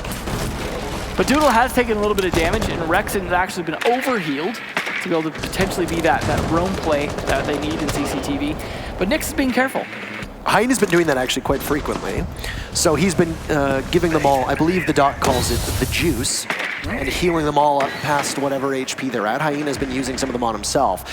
LG, again, the opening pick. Can they translate it, or are we going to see yet another round go in favor of Reciprocity? A minute to go, and it's series point, match point on the line. The smoke peeks out, Doodle gives his life away, and Nyx is able to capitalize on it, so 4v4. Uh-oh. Do you have control of Office? The answer so far is no, not really at all. Hyena's inside of security. He hasn't been shaken out of that position yet. He's got the ACOG, dual ACOGs rather. His factor is the Rook too, so it's gonna be a very frag-heavy lineup. Down goes Nyx, traded off with Vertical to get the refrag. Hyena's there. You can hear the ACOG working away as Vertical drops. Retro's expecting a push, so he has to be very wary of his position. He only has Fox A to watch, and they are not close to one another at all. What is Retro going to be able to do? He sees the Maestro, takes one down. He has to head to the bomb chassis and go for the plant to see if one will peek on up. Fox A's down. It's all him. He's got 4 seconds left, but there's Hyena, and finally Luminosity can translate. They'll pick up their second round. It still comes down to the wire. There's only 2 seconds left on the clock, while Retro is vulnerable in the plant. Just too many lost players early on in that round. For Reciprocity, it wasn't just the opening pick, it was more the second pick that really started to cost them. I do think they had a good job trying to go for those flanks late, but time started to dwindle down, and just lack of manpower really made it hard for them to execute quickly. I do appreciate what they were trying to do, but Retro was opening that wall a little too late, and then with just Fox left to guard it, and then Fox ended up in a gunfight himself, the Retro had to win for him.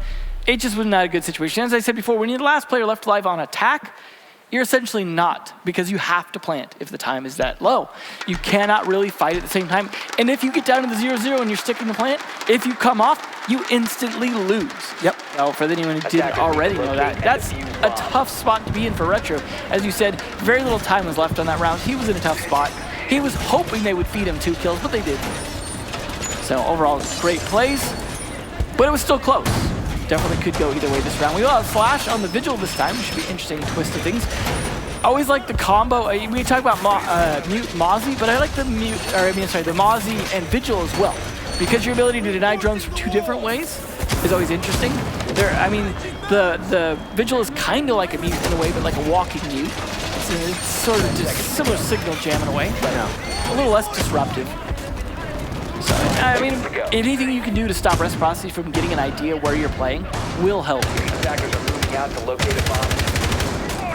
What a beautiful kill hole angle, and these are so hard to fight against. It's big brain time now. This is me. Oh, and he gets almost falls off as he and Vertical will exchange a war of words. And Verticals were just a tiny bit nastier. Slash losing about 10 more HP in that exchange. Ironically, no doc for them this round either. Nobody to get Slash back up. And keep in mind, the reset function has not been in this game for so long that there's nothing they can really do. Yeah, I always miss that. I don't. I just miss the time trading aspect of the strategy of it, but at the same time, so hard to describe what was happening. It certainly is very unintuitive. I can totally understand. Right call to get rid of it. Thank you very much. No, I'm with you. I just miss it sometimes. See, right? That's great. Been here long enough. Yeah, we both have now at this point. Actually, yeah. I mean, you make me look like a boomer. I definitely. I make you look like a boomer, I suppose. I don't know. But anyway, they're pushing for that soft part of the wall at least here. Got it opened up a bit of the wall for the CCTV as well, which they have control of. They've got some angles to work with, but this is where they've got to start to do a bit more than just work with. They've got to make some picks. They've got to get some pressure on. They also could try and pressure Metal if they want to, but they're not really bothering. They're all a bit stacked up at CC here. You see 2 silhouettes from Luminosity playing where the bomb chassis would be. We're at an armory defense, so they're playing over by the small office doorway. 90 seconds off, and Doodle peeks on out. That could have been a fatal mistake. That's one where you look back on and you don't understand what's happening. But he re-peeks again. He takes down Nyx. Goodbye to the Ash that was at the front door.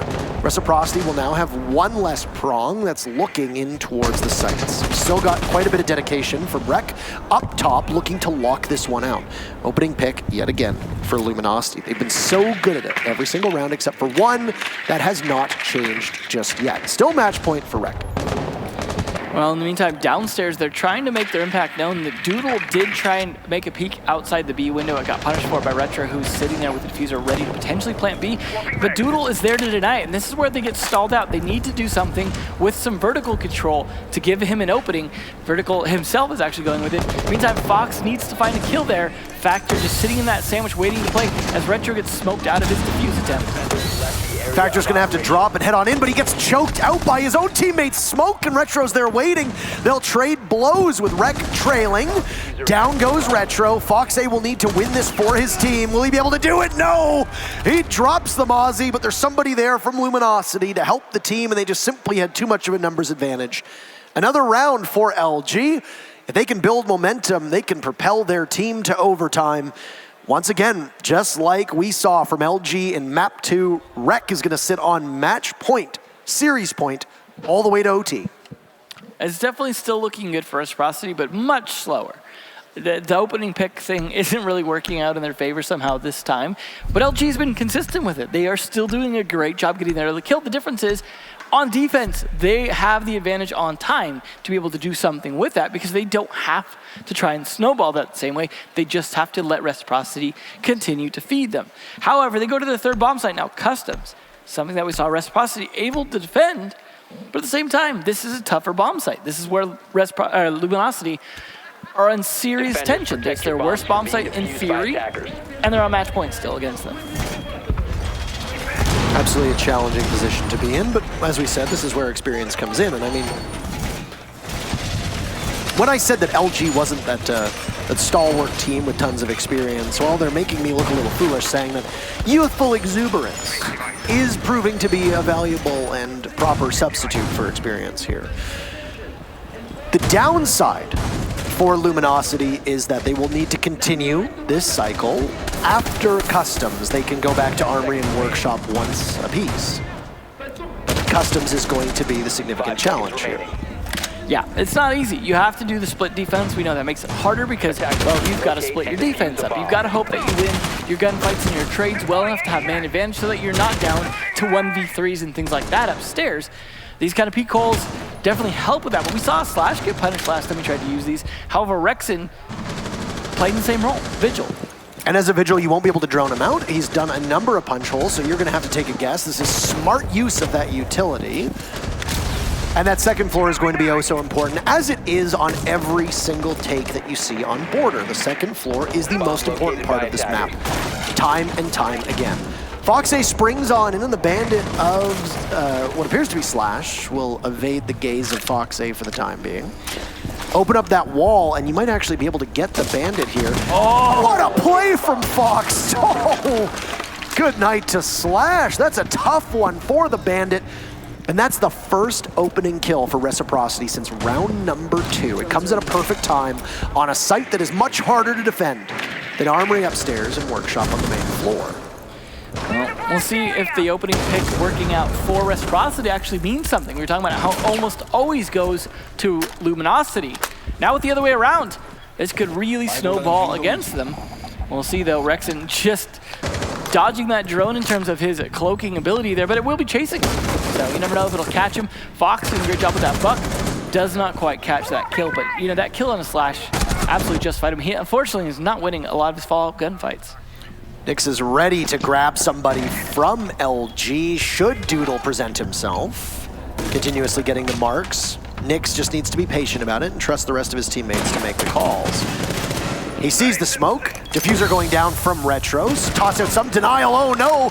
Doodle trembles and he's gone from the equation. Successful diffuser down for Reciprocity. They have everything going for them. 2 kills separate them from the Western Conference Finals. Factor will try to do his best to keep his team in it, but he's fighting an uphill battle. Droned out, on the run, and on the move. Will he be the X factor for his team? Crowd trying to will them back, but it's a drop from Factor. He'll take one down, but doesn't see from behind. And Reciprocity, they'll win it. We see him tomorrow. Good game to Reciprocity. They made it. It was a tough one, but they made it, and they'll be in the Western Conference Finals tomorrow against the winner of Evil Geniuses versus TSM. Hell of a showing from Luminosity, but just not close enough. You guys can't see it, but you got Luminosity actually cheering for Reciprocity then to win the finals. You know, if we can't beat you, we want to see you go all the way. And crowd sounds like they're feeling the same way. Fox with his poses, of course, but What a cute, overall, what an adorable he's here to make sure that there's at least one photogenic player at all times. Hey, what are you saying? You're not a player, you're fine. Foxay is marketable. Marketable, absolutely. Foxay is marketable. The two teams will do the customary line handshake, fist bump, etc. And good spirits on both sides. These are both two Las Vegas-based teams. Team houses not too far off of one another. Luminosity's really grown and really impressed me as a squad over the last couple months. Rec looking in fine form with their two newest additions, but they have a challenge tomorrow for Luminosity. Well, they're going to be watching from the stands just as all of us are. They'll be joining the defeated teams of Tempo Storm and Dark Zero. And credit to Luminosity as well, first team today to take it to a third map. So definitely showing that even though they didn't make it, they've got what it takes to continue to be a pro-level team. 7-3 for Reciprocity on Clubhouse, 8-7 for Luminosity on Villla, and then 7-3 on Border for Rec is good enough to get them in tomorrow. We'll send it down to the stage, though, to hear from your winners. Thanks so much, you guys. Oh my goodness. That was a roller coaster ride. You played really well. I had heard you'd been taking some lessons from Fuya, right? Yeah. I'm just teasing, but we gotta talk about this series. I mean, first map, you guys go out there, kill it. Second map, a little bit slower. Third map, you guys are like, we're all business. Tell me, what was going through your head that whole series? We were really confident going in with the map picks that we got. We had no info on what their team was on Villla with Slash. We knew he was gonna be aggressive. So we just tried to, I guess, salvage some attacks, but we couldn't really do it. So we were trying to bring it back on defense, which we knew if we got on defense, we could have a better chance. But you know, just didn't go our way. But we knew the other two maps pretty well and what they would do, and we were really confident in those. So it was just straightforward from there. So you guys have made some roster changes, some role changes. Do you feel confident, a little bit shaky still? How are you guys adjusting? Of course, yeah, this event, like we said, it's definitely an event for us to practice together as a team on LAN, and a lot of other teams too are doing the same. So we don't, expect to be the best team here, but we're definitely, putting up a show and showing everyone that, even though we don't have a support player, we're somehow winning, so. Okay, so we gotta talk about that. Laxon flexing a little bit, right? We see him playing Echo, he's working the map. Can you talk about why he was in that role? Is that map dependent? No. We just figured since it was up, it would be a good operator to take, especially on certain maps. They were countering what our normal strats were, so that was just the call that he made, and it worked out pretty well. He's able to play support operators in really tough positions, so it was really good for him to pick that up. That could get us a lot of intel on what we needed. You guys were totally behind him, got it. Okay, so you guys make it to finals, let's just say that. Who do you see there, and why? SSG, probably. Why do you say that? They were looking sharp today. I don't think that's a bad choice. SSG's a good team, so. Oh, he ain't giving away any secrets, right? Okay. Well, thank you so much. You played fantastic. I'm gonna send it back to you guys.